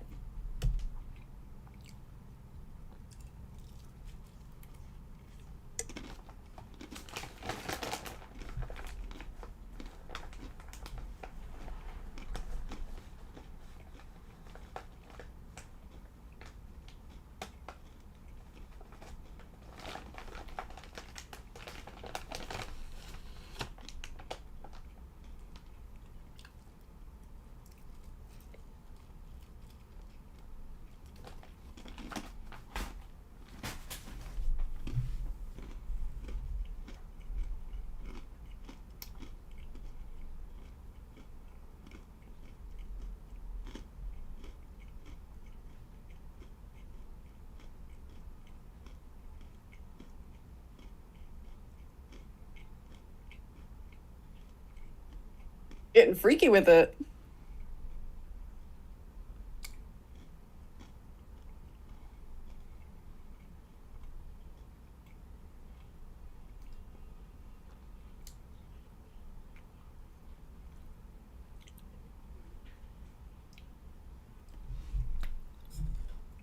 Which movie did this song better? Clue or Cars? Oh, I forgot this was in Cars.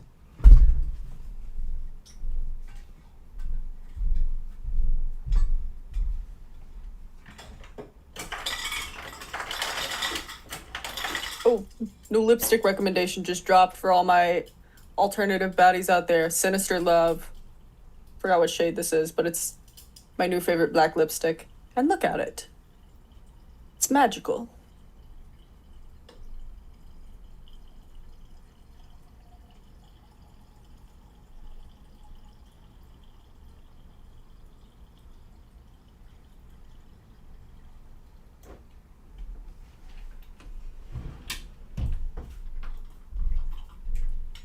You're so bold for black lipstick.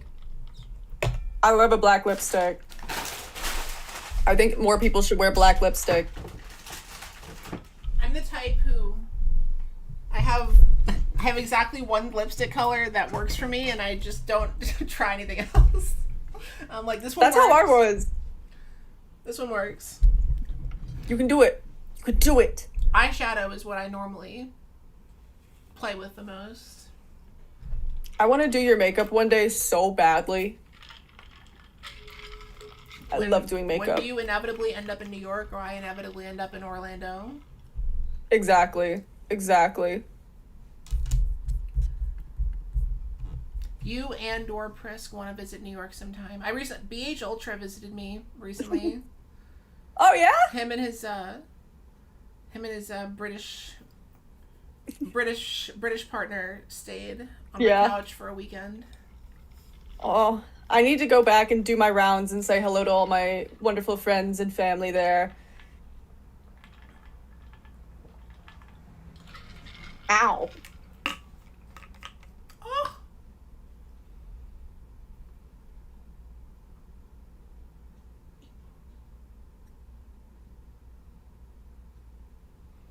Hi, NTD. No, sometimes I just do 2 movie nights a week. We're also streaming on Sunday. It's just sometimes I also stream on Thursdays. When I feel like it. My bad. I'm the cause of the Thursday stream. You're not. I had another guest in July. We did a Thursday stream for. Sometimes we just stream on Thursdays.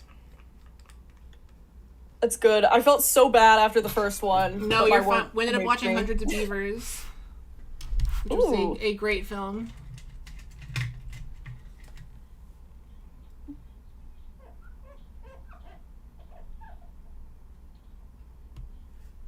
Oh.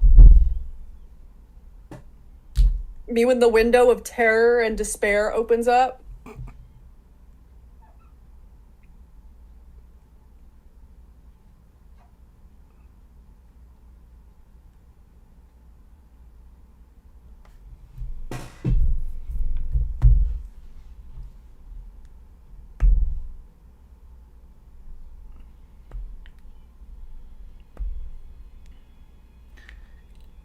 No. Babette, no. Diva down. Toasted Ghost said this is in my Letterboxd top 4 right now. You know what? As it should be. Do you know what's really crazy? You can go on Letterboxd and look at people who have like. You can click on any movie and you can mouse over to where there's like a thing that says like fans, and that's people who have it in their top 4. You can just put like you can go to Birth of a Nation and see who has Birth of a Nation in their top 4. I'm actually gonna look at that right now. I'm actually gonna look at that. Because what do you mean? That's still. Why is that a thing still? It's watching Birth of a Nation. I mean, I had to watch it in film school, but like I get it for film school, but just like recreationally, I was watching that. Kanye West did at one point.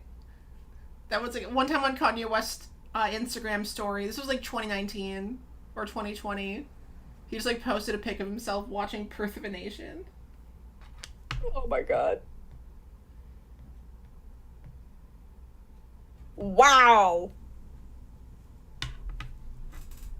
You Wow. see what I'm talking about? I'm looking at it right now. People either really like this movie or really hate this movie. I'm scared to look at the reviews.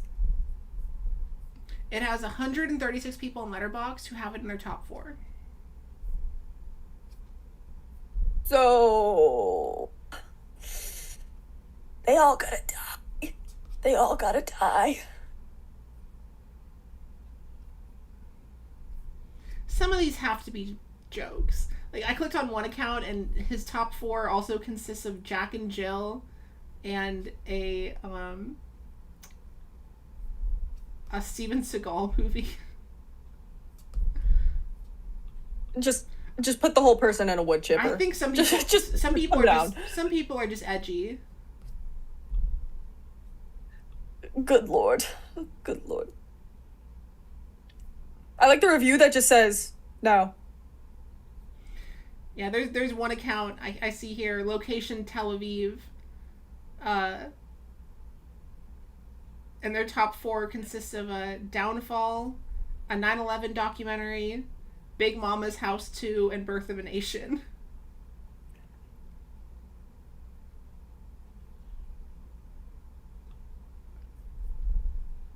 Oh. Yes. The best part of this movie, the reveals.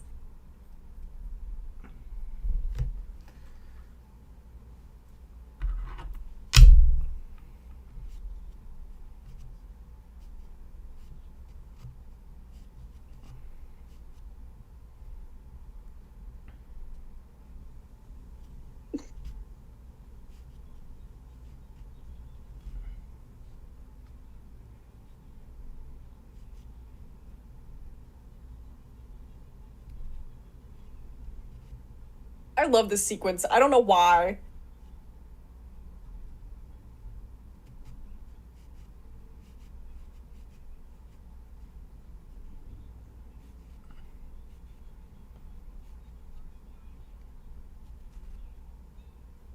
The score for this movie is so fun. The curry scurry. The curry scurry.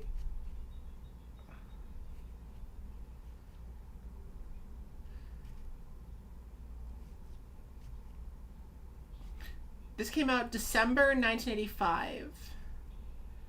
That was the same month that the first Nintendo, the NES, came out. That's So fire. you could have got an NES for Christmas and then gone to see Clue at the theater.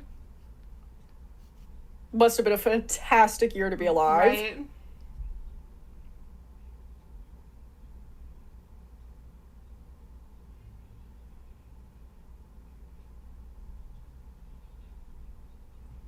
Chicanery.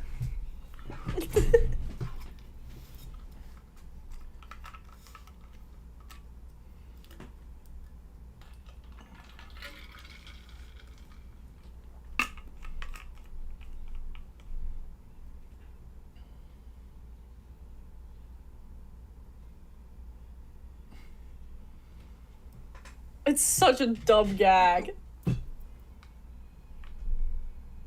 Love it.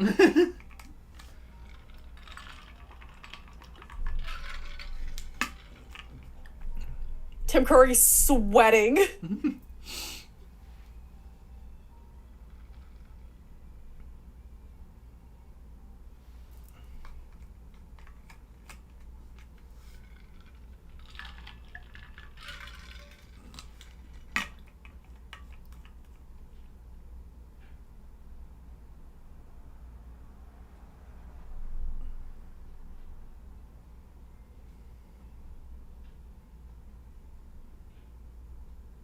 And slapped her in the side of the neck.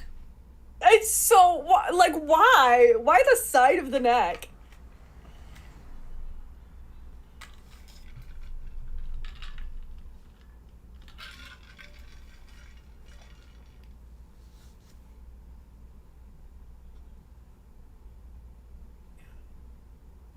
Oh, he knows.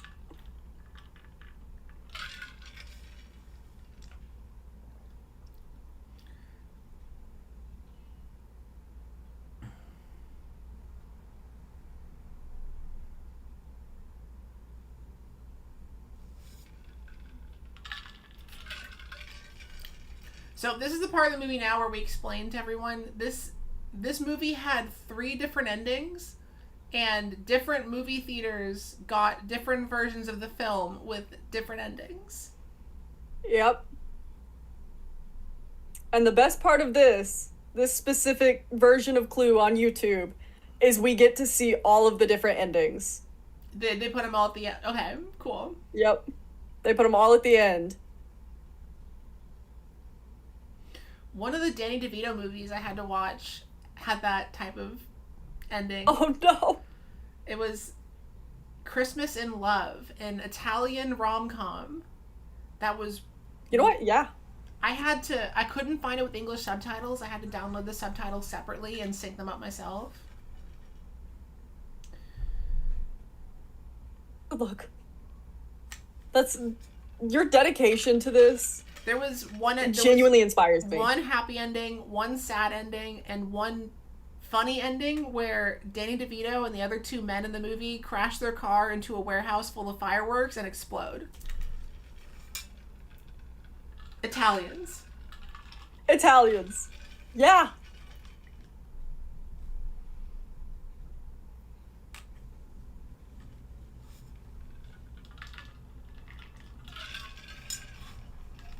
He's like soaking wet.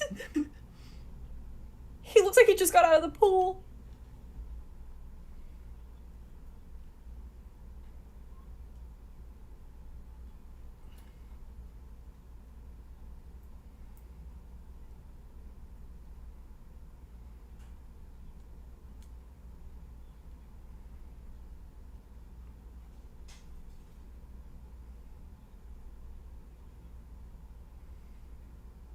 Whoa. Just tossing this man around. They're tossing him around, tossing the only gay one around. Homophobia, dare I say.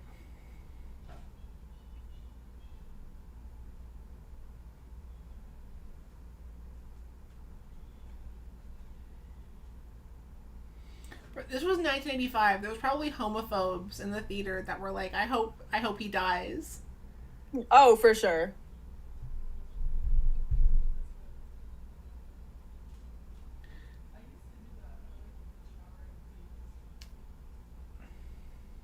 There they go! Jumping him again!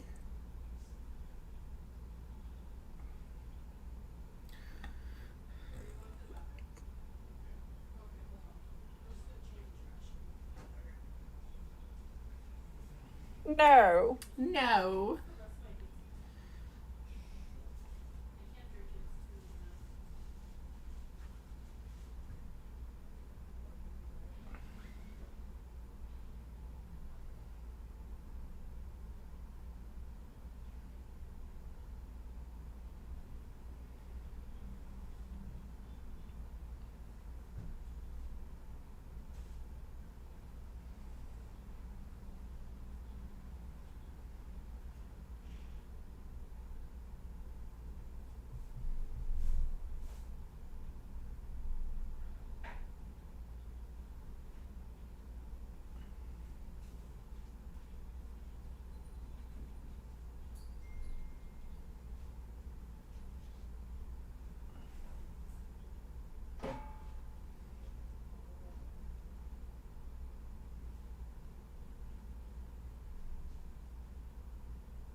This is lavender marriage.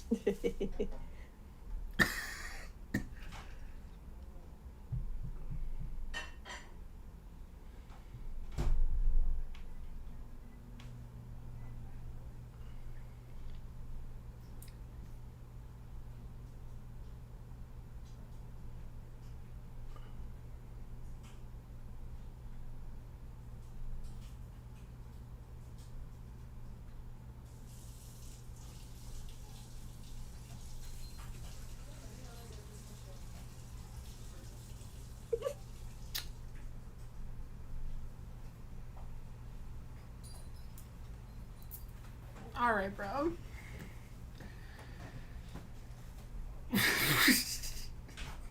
Just drop her with the others. Just drop her.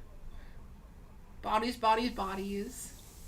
Bodies, bodies, bodies. I watched Bodies, Bodies, Bodies for the first time Yeah. weeks ago. How'd you feel? Bored in the house, bored in the house, bored. Bored in the house, bored in the house, bored. That's basically this movie. Everything goes back to Clue.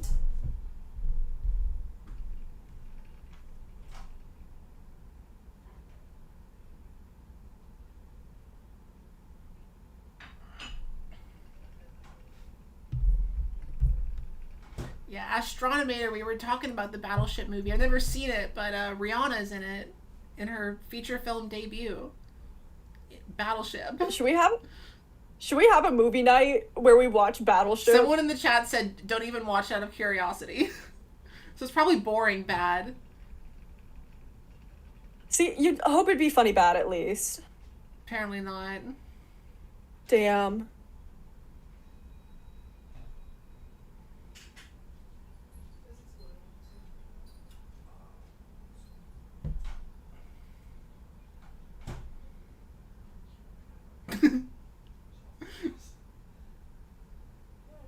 What?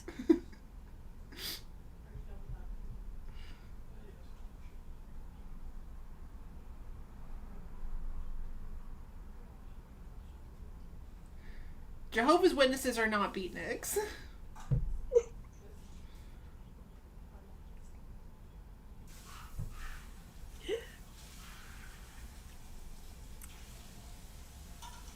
I'm debating if I should tell this story, but you know what? I think I will.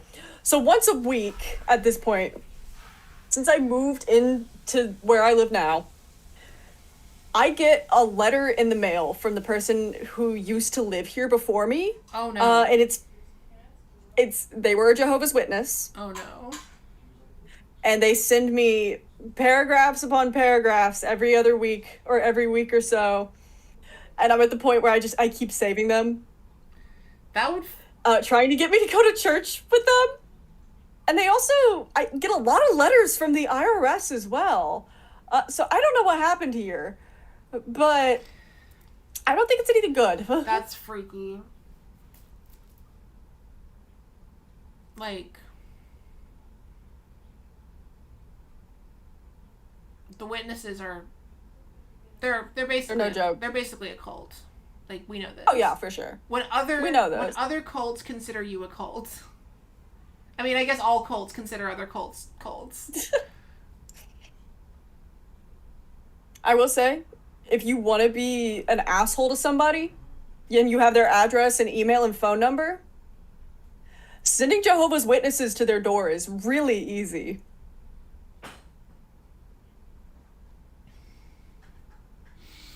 And it's free. You're just spreading the good word.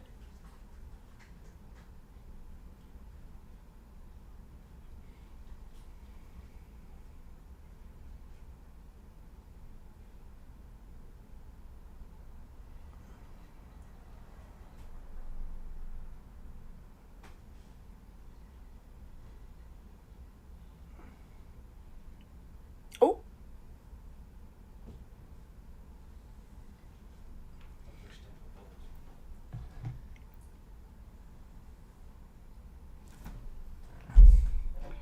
I don't know if it's the best time. No donations yet tonight. If anyone wants to donate, it is much appreciated. Even I know $1 y'all got helps. some money. I know y'all got some money.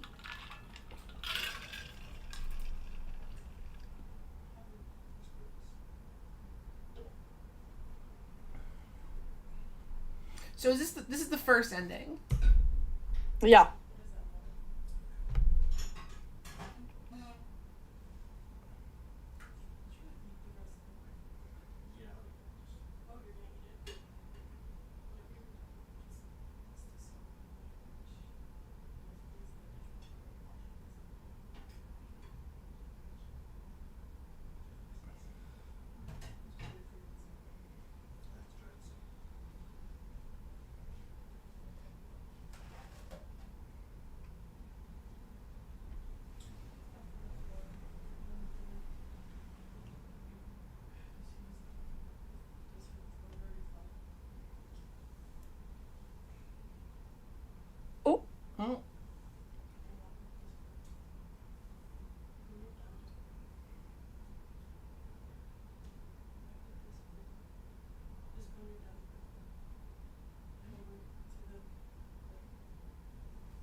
way they say butler in this movie.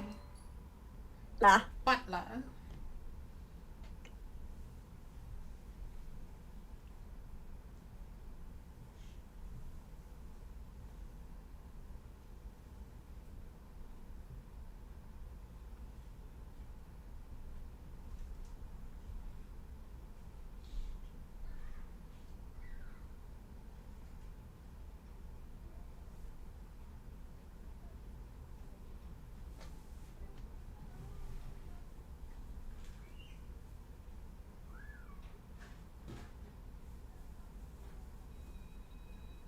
Ding dong.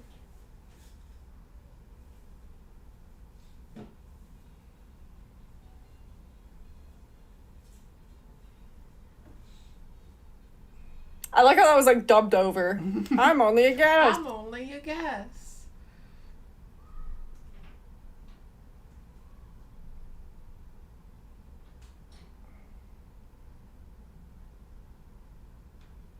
Giovanni asks, why does Tim Curry have an Elon Musk build in this? It's so specific. Don't say that. Don't say that. Elon Musk build is crazy. Yeah.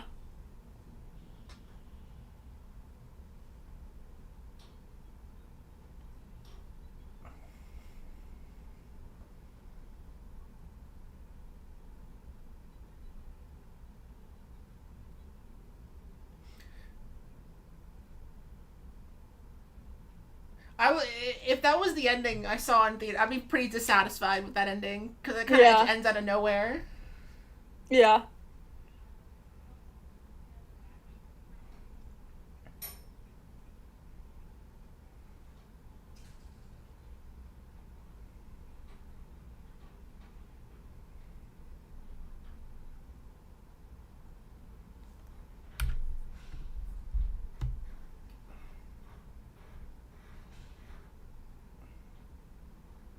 Two endings where the women are murderers.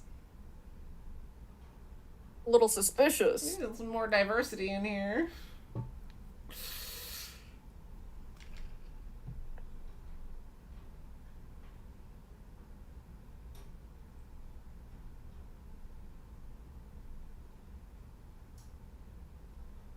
Thank you, Daisy, for... Daisy sent hiding for 10 jewels. Thank you, Daisy. Oh. Chandelier. That's a deep cut inside evasive joke.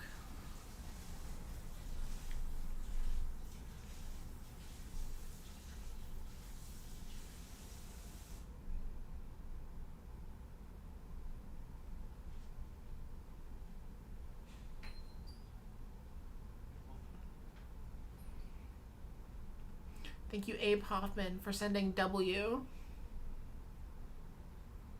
I appreciate the W. Pogs in the chat. Put the pogs in the chat. I have a pog emoji. Kind of.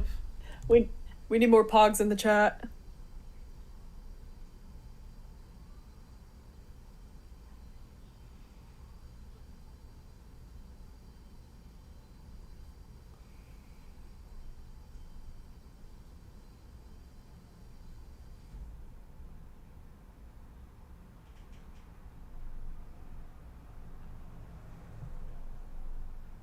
Yes, distraction. Mm-hmm.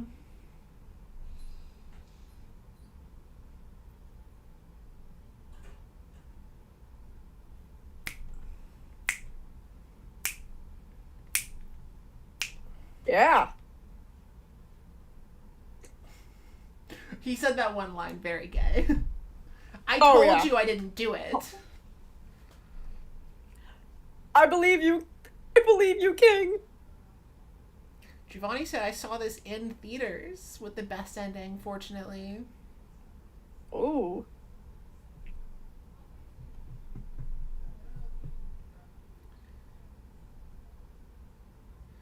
Fuzzy, tell your sister I say hi.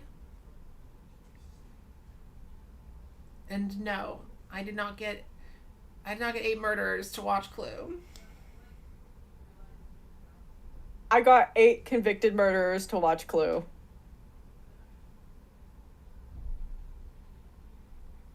me out.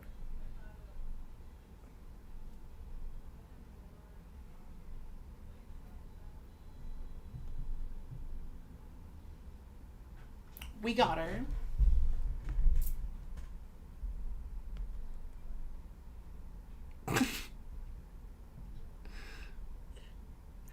That'd be a crazy twist.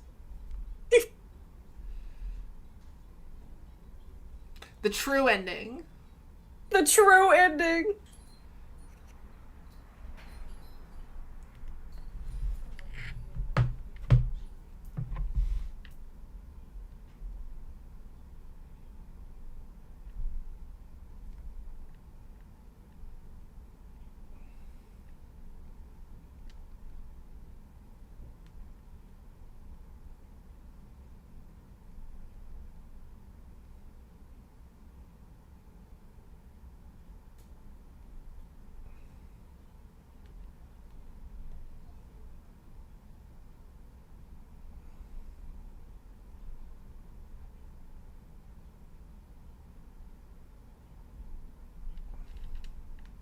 Oh.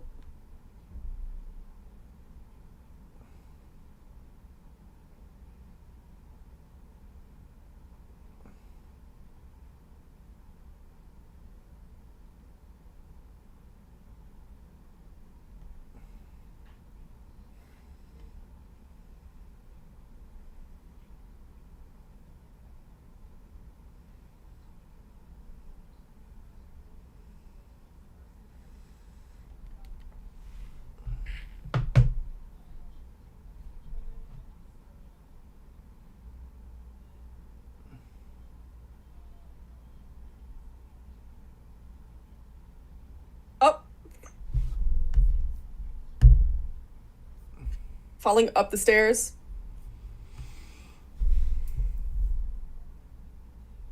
Daisy, as an asexual, too. Imagine how unpleasant it was for me to actually edit those videos.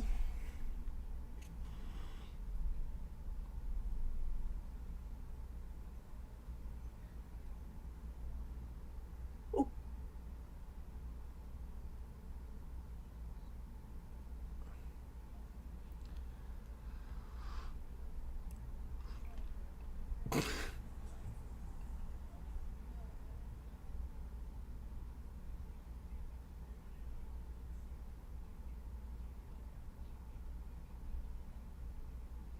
Think.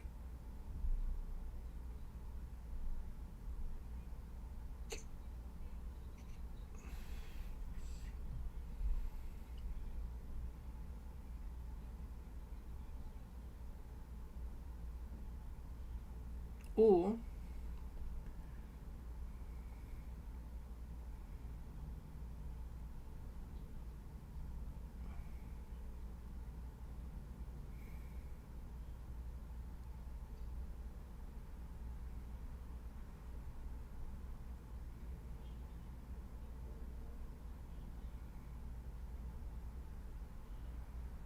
Ooh.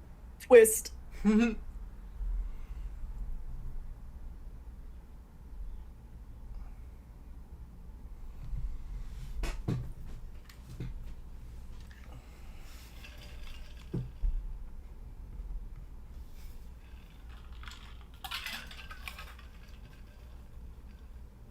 Red herring.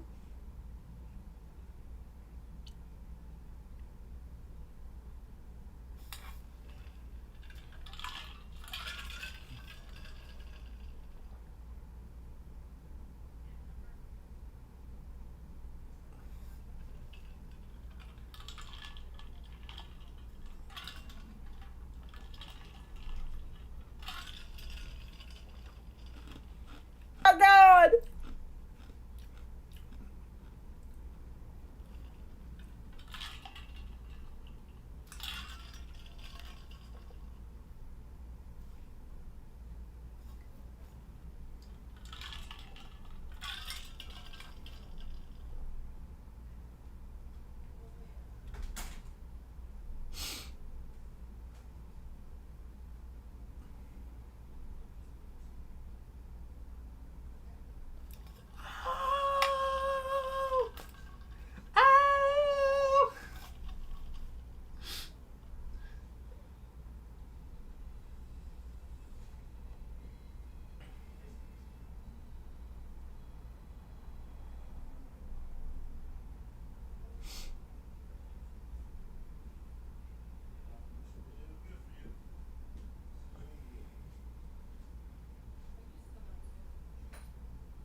Clue reference.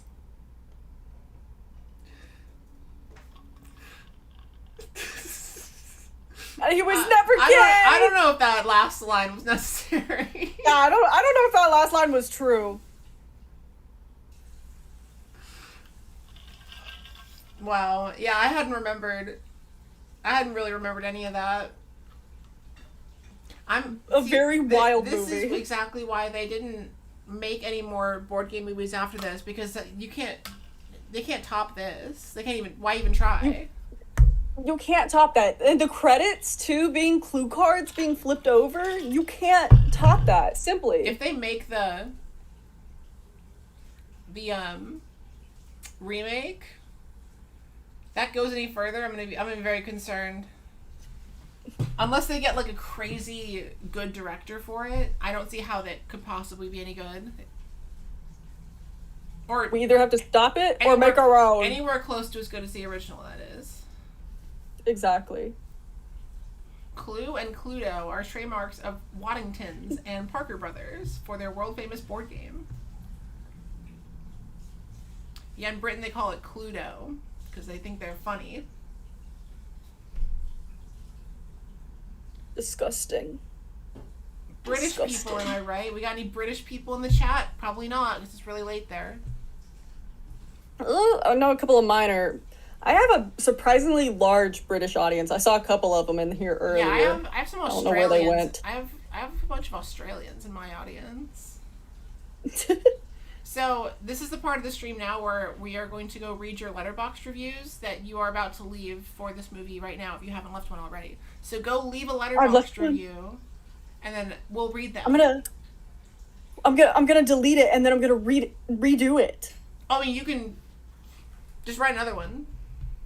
Write another one? Oh, you can write more than one? Yeah. I didn't know you could do that. Yeah. Every time you log a movie, if you log it more than once, you can leave more than one review. What? Logging? I didn't know you could do that! Letterboxd is a magical place. My review is just going to simply say, I can't wait to go home and sleep with my wife. See, the detail about him being gay just felt kind of... It felt like they wrote that line first, and then we're like, well, we gotta write the rest of this around that line. Like, you mean to tell me he's not gay? I don't believe that for a second, actually. He's probably bisexual. It was the 80s. A lot of bisexuals thought they were straight. True.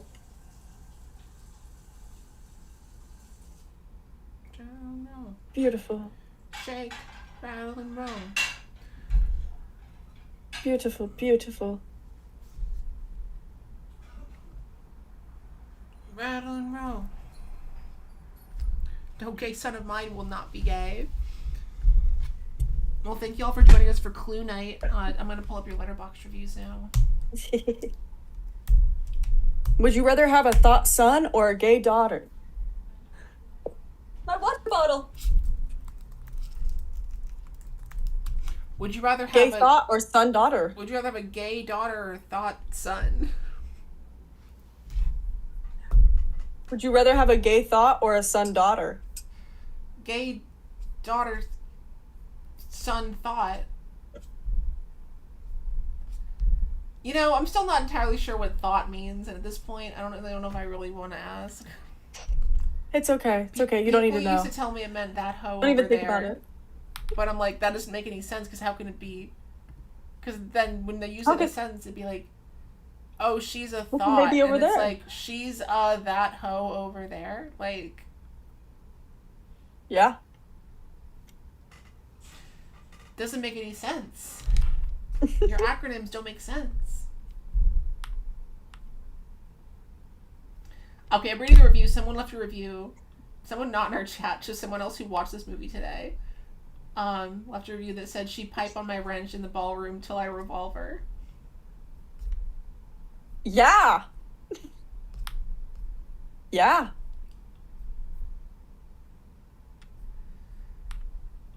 Alright, let's see. The world of heterosexuals is a sick and boring life, indeed. Okay, wait, I caught that female trouble reference. I clicked on another account, and it's someone named Lansing, who said they should have stopped making game adaptations after this, but I clicked on Lansing's account, and all four of their favorite films are Norbit. If you go in the most recent reviews, there's someone named Lansing, and if you click on his account, it's just 4 pictures of Norbit. I see that Lansing has some fucking taste. A man of culture, if you will.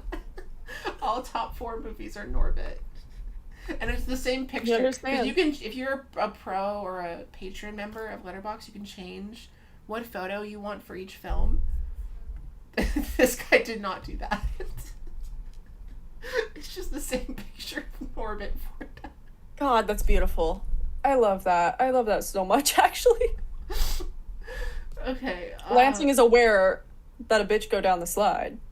I'm gonna show you how a bitch go down the slide. And then she goes down, she's like, I'm sliding, bitches.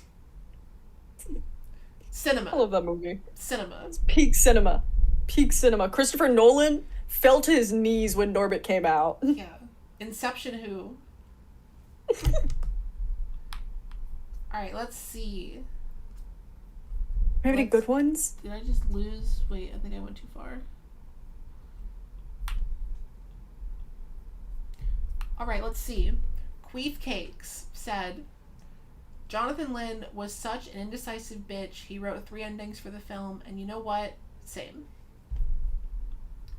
Squid said, Christopher Lloyd's best role, second only to his performance as Lero Sombrero in the seminal classic The Oogie Loves and the Big Balloon Adventure.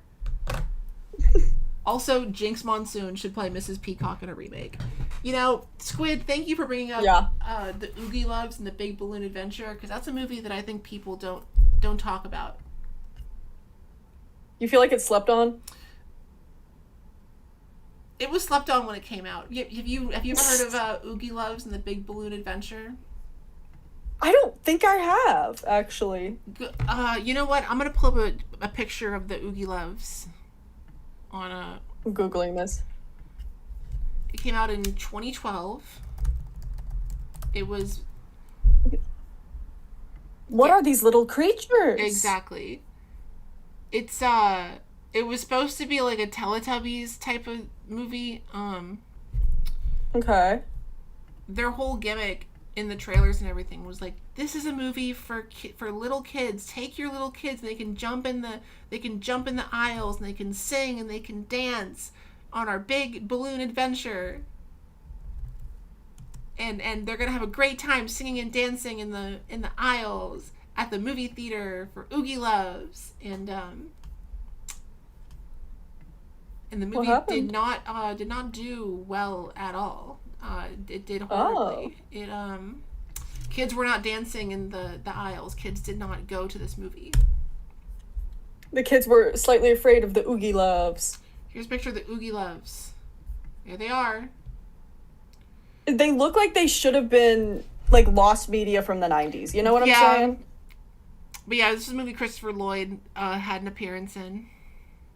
Interesting. There's a milkshake song where this guy's like, if you want a milkshake, you know what to do. March and moo, moo. My milkshake brings all the oogies to the yard. Oogies to the yard. They thought this would be the start of a franchise, and it was not. I want to make them really big on stream right now. Look at that. The one with the glasses looks like Donald. Like Alvin and the Chipmunks.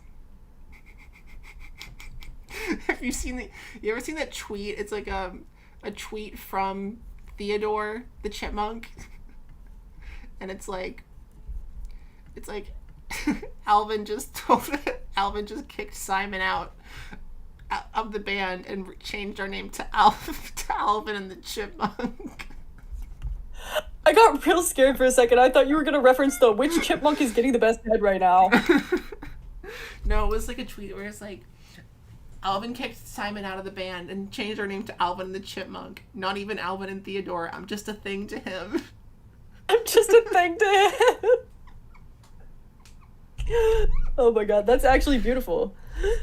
Alvin and the Chipmunk.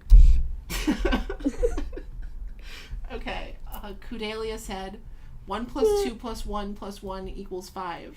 Quick maths. Ooh. Quick maps. Can you believe there's kids these days running around that don't even know about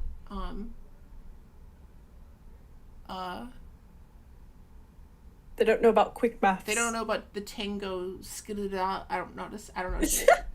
Classic 2017 meme. What was that song called? I do not remember the name, but I can hear it very, very, very clearly in my head. Because it went viral on Vine, right? Yeah, it did. Well, no, Vine was dead. It was between Vine and TikTok. It was just generally viral. Back when the wild, wild west was out there. Man's not hot. Duh. Man's not hot. Yes. And the music video Man's is not him hot. in like Miami wearing a coat.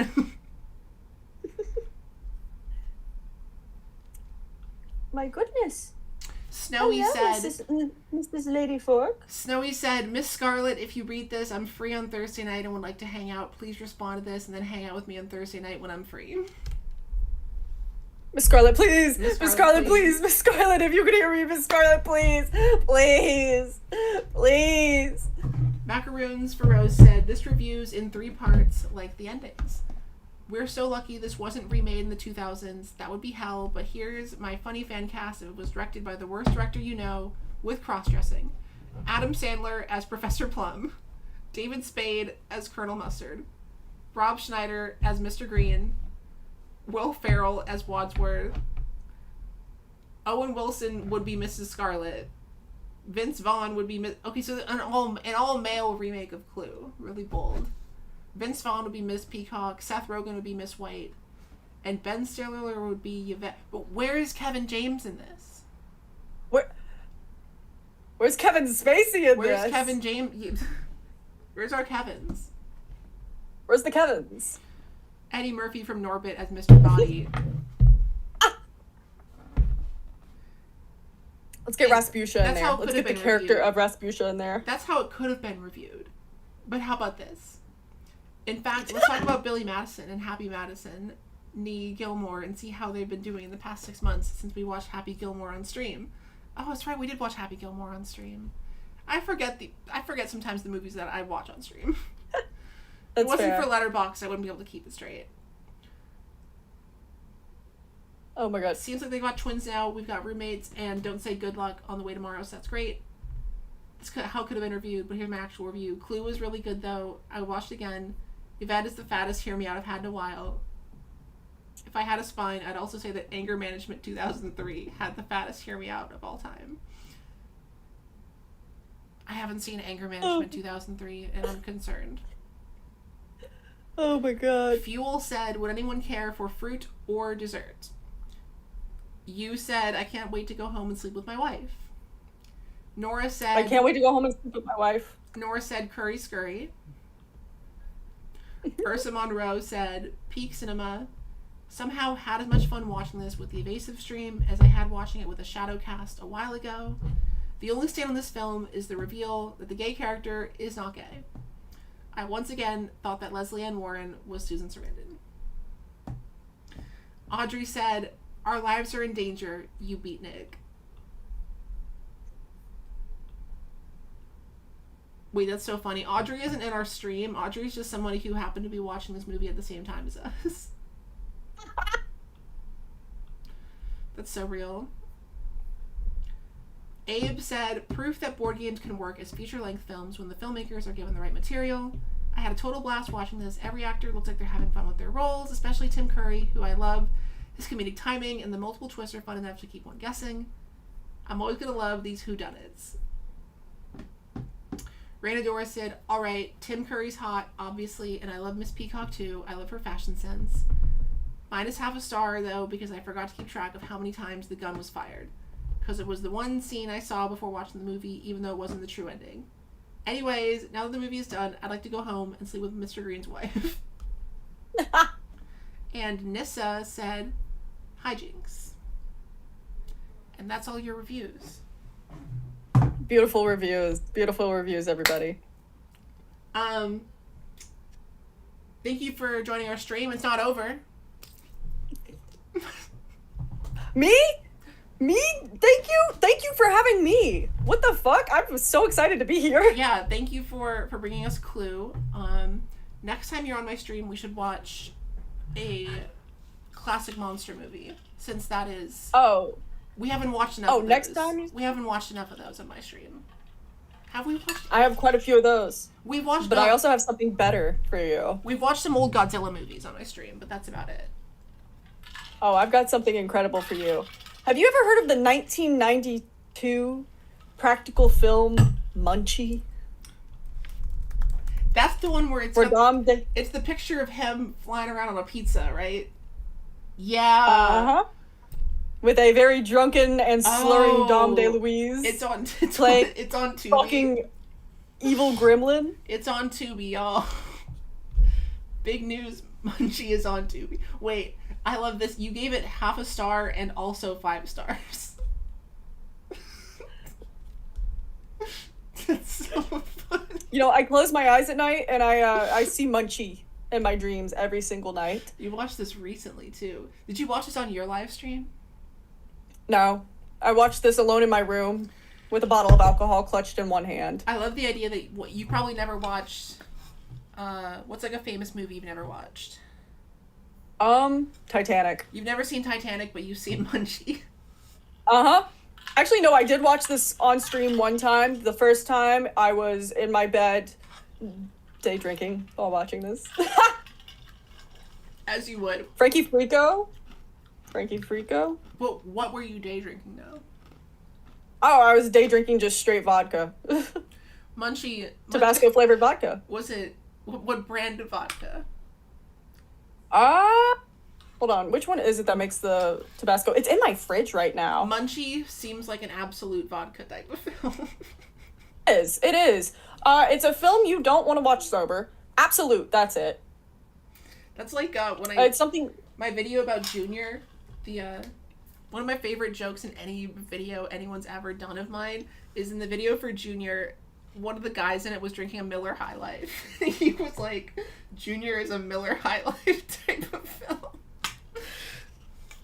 See, Munchie is a vodka and pizza movie.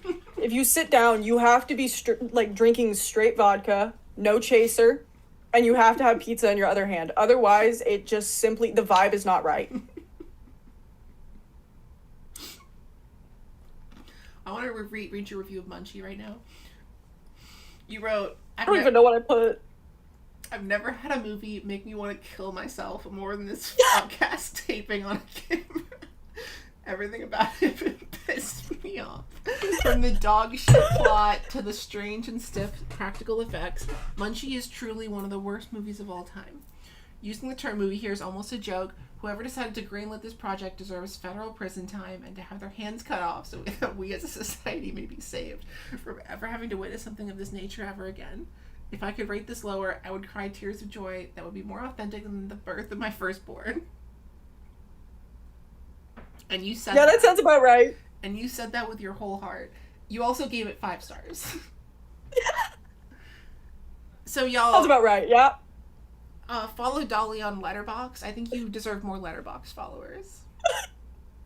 It's usually me threatening directors. So I'm threatening to either kill myself or kill a director. So I don't know if that you should. Funny.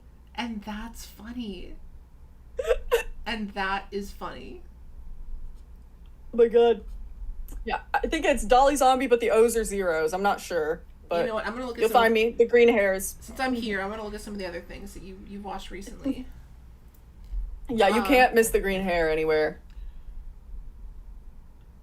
What else have I watched recently? Troll 2.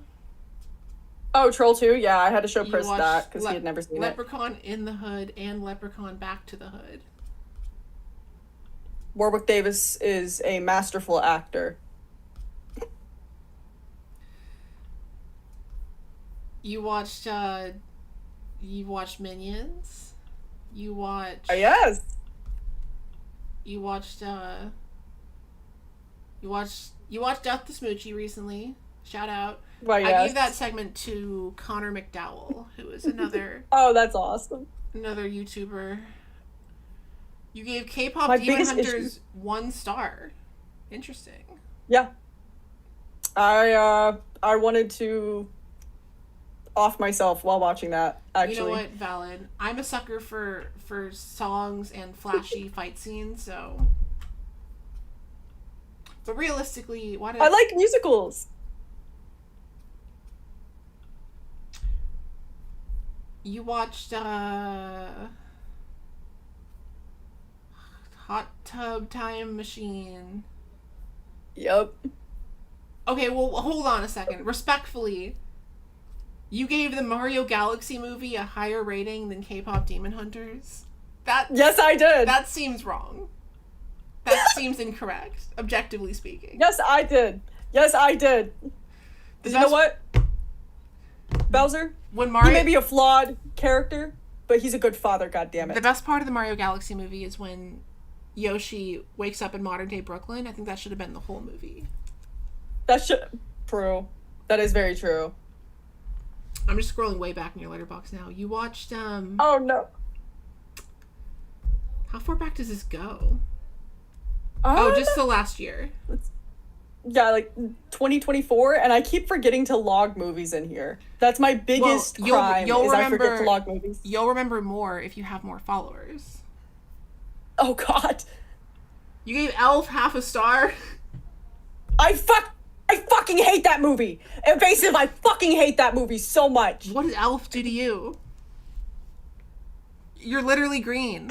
Hold on, let me get the microphone up here. Every goddamn year around Christmas, I had to sit and watch that shit in school. And I had to sit there and listen to motherfuckers in my class dress up like Will Ferrell. And for the entire month of December, I had to listen to them recite the fucking lines from that movie like we were at the goddamn Rocky Horror Picture Show. Yeah, that would do it. That would do it. I hate that movie so much, and I hate people who genuinely like are obsessed with that movie and start watching it the second that November starts coming around. You are That would do mentally it. ill. That would do it. You are sick in the head. That would do it. Sick in the head if you do that. I love that according to your letterbox, because you didn't put the dates in, it looks like you watched Oppenheimer, Pearl, The Lighthouse, Grave of the Fireflies, Elf, and Renfield in the same day. Yeah, sounds about right. Gee, okay, I don't give a shit about Elf one way or another, but I lost it on the YouTube channel Mega64. The last 2 years, they've done a live stream in January where they locked one of their guys in the room and let the chat torture him with, like, effects, like flashbang effects, and, like, sticking him in a ball pit. And they would do shit where they would hire actors to come in to annoy him. And at one point in the stream this year, they hired a Buddy the Elf impersonator to come into the room and just annoy the shit out of him for an hour. And he comes in with, like, bags of spaghetti, like, bags of cooked spaghetti, and he forces him to, like, there's clips that, if I remember, I'll send it to you later. He forces him to eat, like, candy spaghetti on the live stream. I would turn into a live stream with me real fast. Disgusting. You guys would see me in jail the next day. He looks so... Oh, I'm going to send you the video now before I forget it. That live stream was so fun. It's all good. You don't have to do that. That, because the look on his face is just like... Oh my god. He's so upset the entire time. Oh my god. Yeah, okay. I would be too. I think I'd start crying. I sent you the video. It's like a highlight reel. I'm so scared. I will definitely be looking at this later. The live stream is so fun. Like, they did a few things to torture him, and that was just one of them. At one point, they hired a Deadpool impersonator. They hired a Joker impersonator. They had a reptile handler come in and, like, put snakes in the room. See, I'd be chill with that. I'd be so chill with that. Put me in there with an Austin Powers impersonator. Put me in there with Buddy the Elf. I'm killing the elf. Oh, you know, I'm killing the elf. But what's worse? People who quoted, because this was the same year, 2003. People who quoted Elf or people who quoted Anchorman? I think there's a special place in hell for both of them. Chat, double feature Elf and Anchorman. The most annoying guy you knew in 2005 double feature. You would have to tie me to the chair to get me to do that. No way in hell. Actually, no way in hell. I saw, this is related to Elf, I saw, it was an interview with a dwarf actor who was just in an interview being like, fuck Peter Dinklage. Everyone hates Peter Dinklage. He was like, Peter Dinklage has ruined all of our careers. He was like complaining. He's like, every role goes to him. And the ones that don't go to him, he like gatekeeps. He like pulled up the ladder. Because I guess at some point Peter Dinklage said that dwarves should not play dwarf characters, which meant that none of them got to work on the Snow White remake. I know exactly what you're talking about, yes. You know what? God bless. I don't have a thoughts on Peter Dinklage one way or another. I watched Game of Thrones, binge watched it one time in 2017. That's where my thoughts end, so. I don't think I've ever seen Peter Dinklage in anything, but I will say I fucking love Warwick Davis. Peter Dinklage is an elf. He's an elf? Yeah, he plays the business guy, the really short business guy, and then Will Ferrell's like, are you an elf? You're an elf too. Oh, yes, he does! I completely forgot about that, because all I can think about is Will Ferrell's 6'4" ass in those little tights. You know what? Having to hear him scream, Santa! Sorry, just had war flashbacks there. You watched Elvira. Yes, I have watched Elvira. What else was she in? She was in Pee-wee's Big Adventure. She was in... Mm-hmm. She plays Biker Mama. She has an uncredited role in a James Bond movie. Mm-hmm. She has an uncredited role in a Fellini film. Mm. The Munsters. Yep. She's worked with Rob Zombie a couple times. And she's also in Scooby-Doo Return to Zombie Island. Oh yeah, she is. She was in... I'm just looking at her letterbox now. Yeah, she was in some Cassandra things. Peterson. She was in a 2006 version of Red Riding Hood with Henry Cavill. Crazy. She was in a lot of like weird shit, and I respect that. She was genuinely, like, I say was, like, she's not still alive. She is like a wealth of film knowledge and cinema history. She's really fucking cool. I love sitting down and looking at interviews she's done in the past, whether it's like at a convention or older interviews from the 80s, which a lot of them she has done with the actor for Pee Wee Herman before he passed. She also has a really cool autobiography called Yours Cruelly, Elvira, that goes through her life story. It's really interesting read. If you guys like to read, I highly recommend you sit down, give it a shot. We love her. We do. She's a queer icon. If you need to like head out soon, by the way, that's totally fine. I'm just stalling time reading your letterbox reviews. I'm so scared. I've got some bangers in there, but I've also got some rancid reviews in there. A movie called, just like 2 words. You watched a movie called MILFs versus Zombies, and you gave it 5 stars. I did. That was one of the most dog shit movies I've ever seen. There was a movie that one of my friends, who was in my they/them video, yeah, has said that when they are on my live stream, they want to watch a movie called Big Tit Zombie. And I said, absolutely, we can watch Big Tit Zombie. Why not? Oh my god. My biggest issue with a lot of the movies I find, just on my own, because what I like to do, I like to watch at least one movie a day, or try to at least, right? I sit down, I scroll, I find a poster I think looks cool, I click on the poster, and then it's porn. See, this is... And the letterbox, you can often log porn if it's professionally made.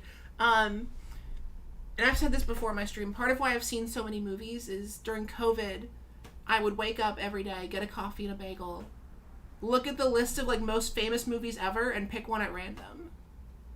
That's so fun. That's how I've now seen like a lot of the most famous movies ever, because I was sitting down, I was like, oh, what am I watching today? Oh, I guess Shawshank Redemption. I've never seen that. That was every day Fair of COVID enough. for me, and that's why I am such a wealth of knowledge. I was love also, it. I love it.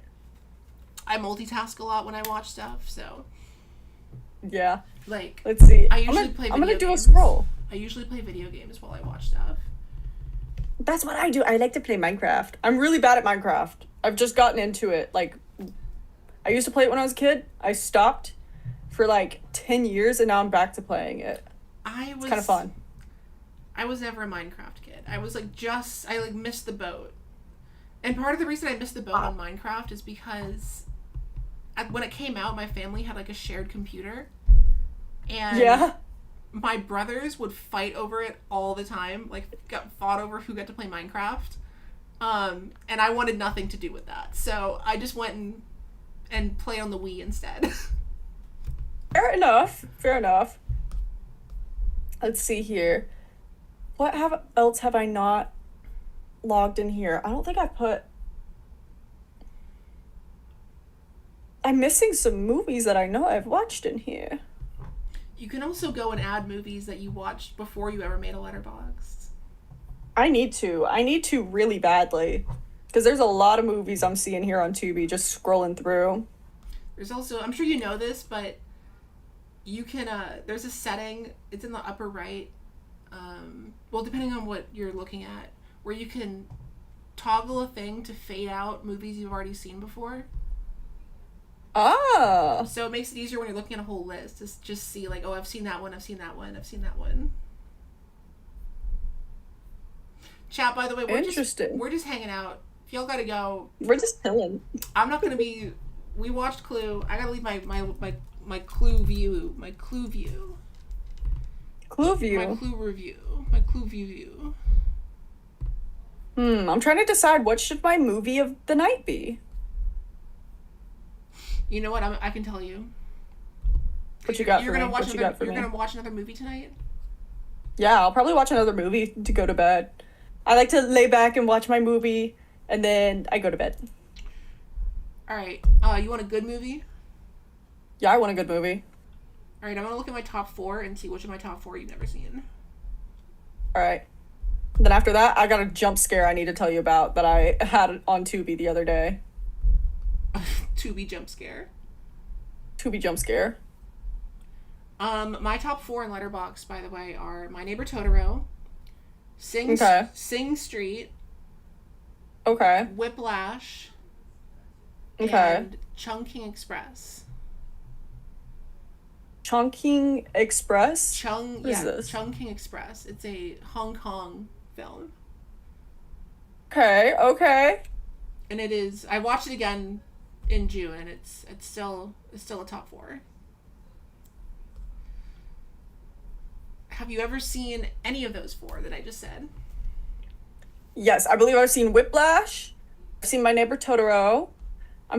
Then what was the second one again? Sing Street. Sing Street. I think I've seen Sing Street. That's one of my favorite. I mean, musical. It's not really a musical, but it's a musical. Thank you, Abe, for $2. Let's do Rockadoodle next. I think I have. I'm not sure. Oh, Rockadoodle is free on YouTube. That is a Don Bluth movie I have not seen.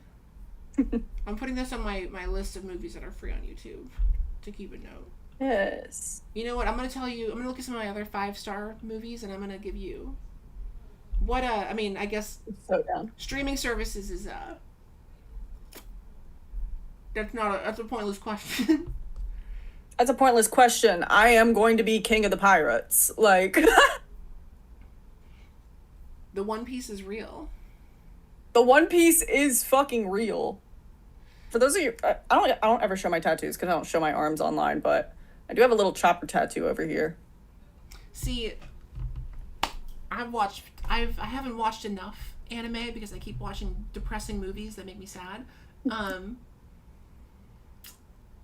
After COVID, I started watching Dragon Ball. Or not after COVID. After the last election, I started watching Dragon Ball. I still have not finished it.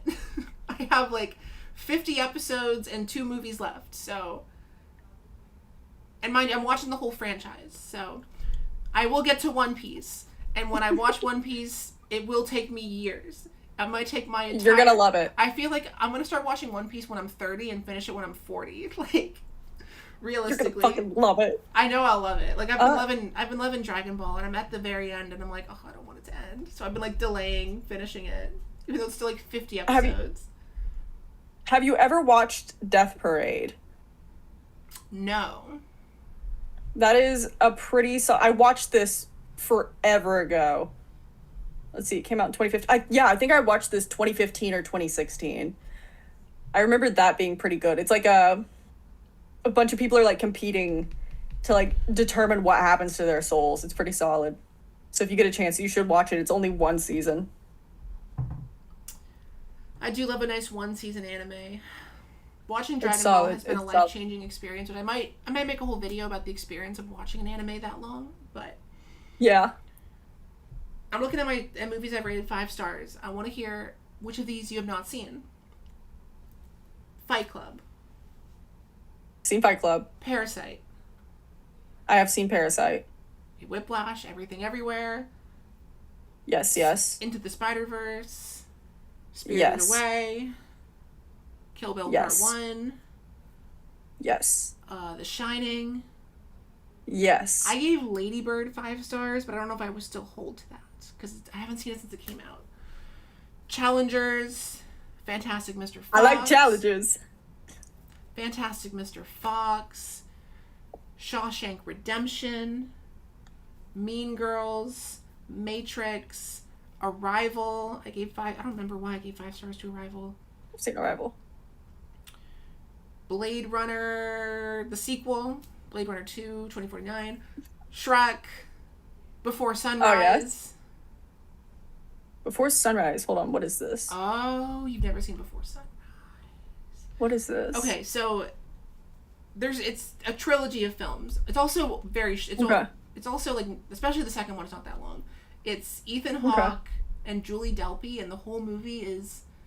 The first movie is they meet on a train, and the whole movie is just them having a conversation and walking around. And then the sequel is like, they never stayed together. They lost touch, and then they randomly meet again 10 years later. And then the third... When did La La Land come out? That was 2016. 2016? Interesting. I wonder if this had any effect on La La Land. Before Sunrise? Before Sun? Yeah. No, it's the style of film. They are walking and having a conversation. Interesting. And that is like the whole movie. Interesting. And it's beautiful. And it's incredible. It's in the Letterboxd top 200 like highest rated movies. And then there's a third movie which is much sadder. It is them another 10 years later, and they've been married, and it's them fighting. It's like them having arguing and shit. Interesting. But yeah. All right, now I've got some for you. Okay. Have you ever heard of Evil Bong? We watched Evil Bong on my stream, and I had to set the stream to members only because I was so dysfunctionally high during that stream. It was embarrassing. Wait, I have it here. We got so bored on that stream, me and my guest, that we drew this face and attached it to an actual bong. And I just have this. That's so beautiful. I love Evie. All right. Have you ever seen The Ugly Stepsister? Came out pretty recently. It is an Icelandic film, I believe. The Ugly Stepsister. The Ugly Stepsister. It is one of the most stunning films I have seen in a long time. Ooh. Incredible practical effects. Where is it from? Norwegian, excuse me. A lot of people watch this. Oh yeah, it's in the highest rated horror movies on Letterboxd, so. It is possibly one of the most fantastic horror movies I've ever seen in my life. No And I wonder do it's not so say highly that lightly. I regarded. do believe that this is a perfect film to me. It is. There's so many horror movies. I have seen 110 out of 250 of the top rated horror movies on Letterboxd. So I got some more work to do. That's fire. Some of these don't count though. Like they count Scooby Doo Zombie Island as a horror movie. It is. Not only do they count it as a horror movie, they count it as a horror movie that's higher rated than this one. Of course they do. Of course they do. We gotta get you to watch Creature from the Black Lagoon. We gotta talk about the old monster movies. I watched Creature Good. years ago, but I need to watch it again. It's too iconic for me to have only seen It's once. such a good movie. It's such a good movie. The original Dracula is a wonderful little monster flick. That is the only one out of any of the original Universal monster movies that has given me an actual jump scare. Dracula. Yes, believe it or not. I was jump scared by Nosferatu, the original version, like the silent film version. That movie, the original version of Nosferatu, has a really freaky. It's freaky because it's a silent film. They have a really freaky shot where they just like cut to Nosferatu like in his coffin.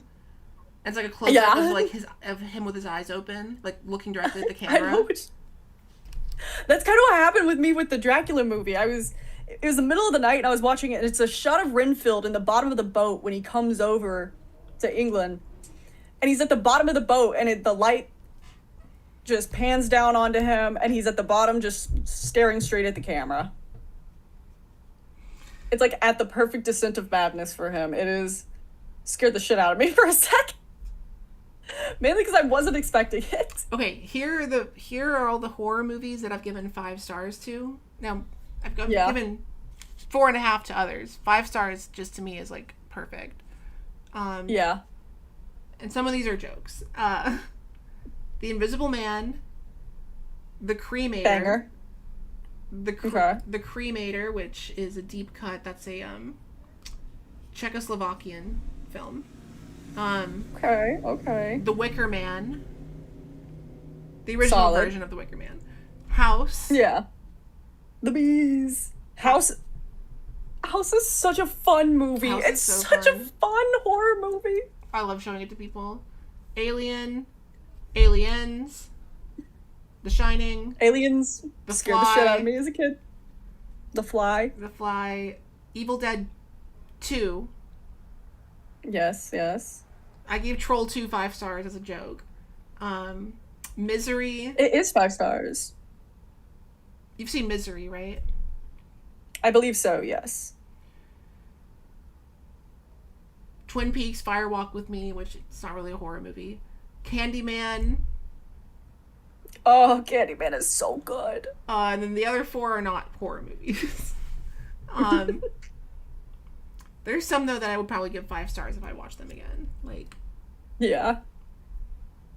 My 4.5 stars, I have stuff like It Follows, Train to Busan, Get Out, yes. Army of Darkness, Scream, Perfect Blue, American Psycho, American Werewolf in London, Possession, Suspiria, Carrie. Oh, you're making me want to lock in and like put more stuff on my Letterboxd. Yeah, especially if you get more followers. You should. It's fun. It's fun and cute. I need to lock in. I need to update and put some more I've seen on there. Have you... Okay, so wait. You gotta pick a movie. What are you gonna watch later tonight? Oh, I don't know. This is hard. Okay, wait. I'm gonna hold this on stream. Give me your vibe. What's the vibe for tonight?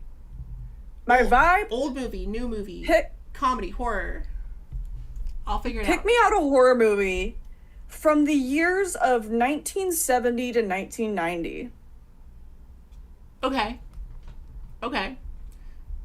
All right. Okay. All right. Okay. Let me see. Decades. 1970, 1990. Okay.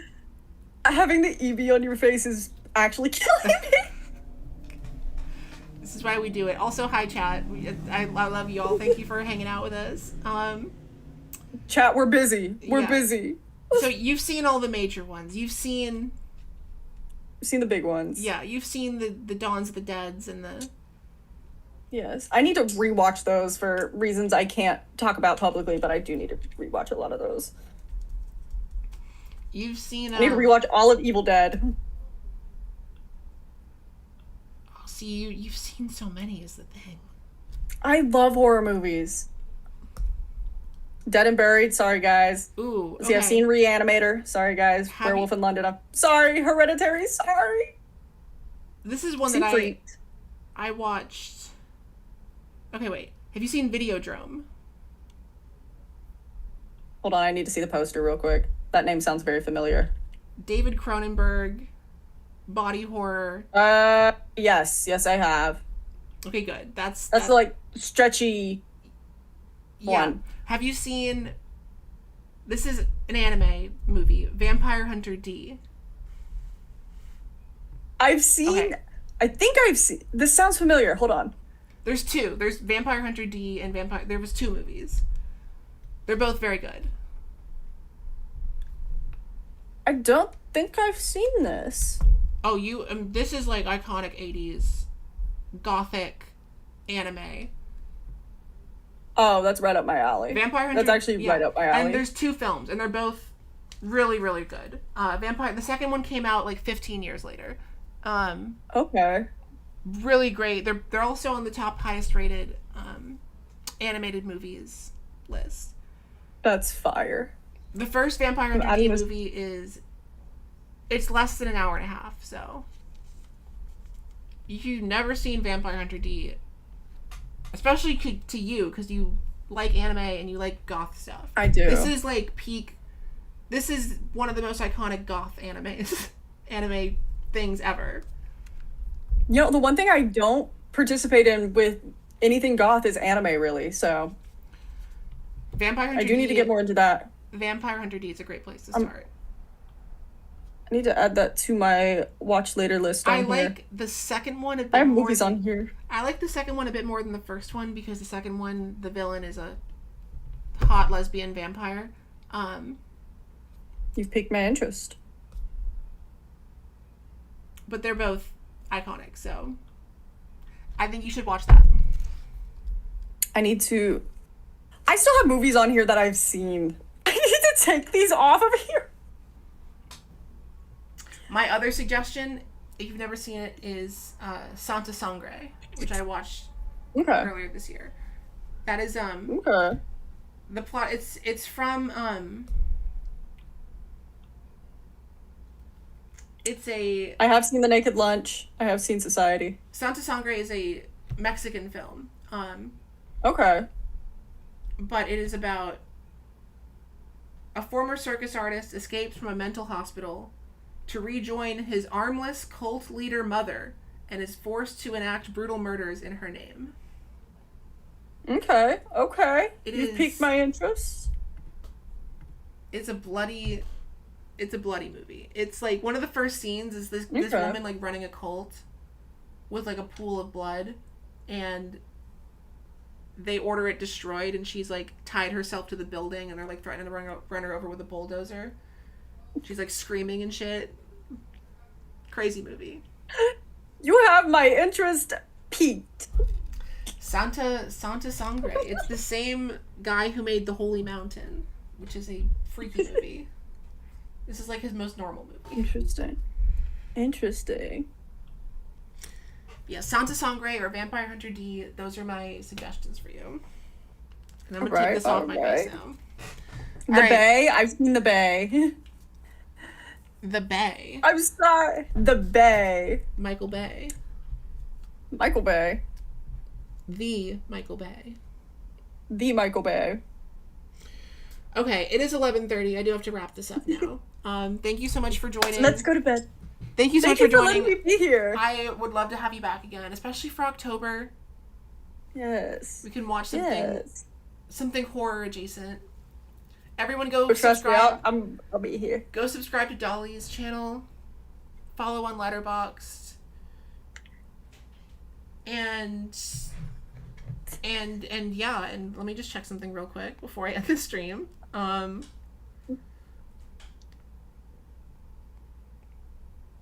Okay. That is all. Love you all. Join me on Sunday. We are having... I'll post about it tomorrow. Special guests, Shreya and Kendra from the Lesbian Vampire Killers video, and we are going to watch a movie from the 1930s. They picked a really deep cut movie for their show and tell. So... Wait, what'd they pick? It's called Zao Zao. It was the first film ever made starring a black woman. And apparently it is Hell crazy. yeah. Apparently it is a crazy film. So I've heard. so that's what we were watching. That's awesome. I will post That's about so tomorrow. awesome. Thank you all for joining. Good night, everybody. Bye. Bye, everybody.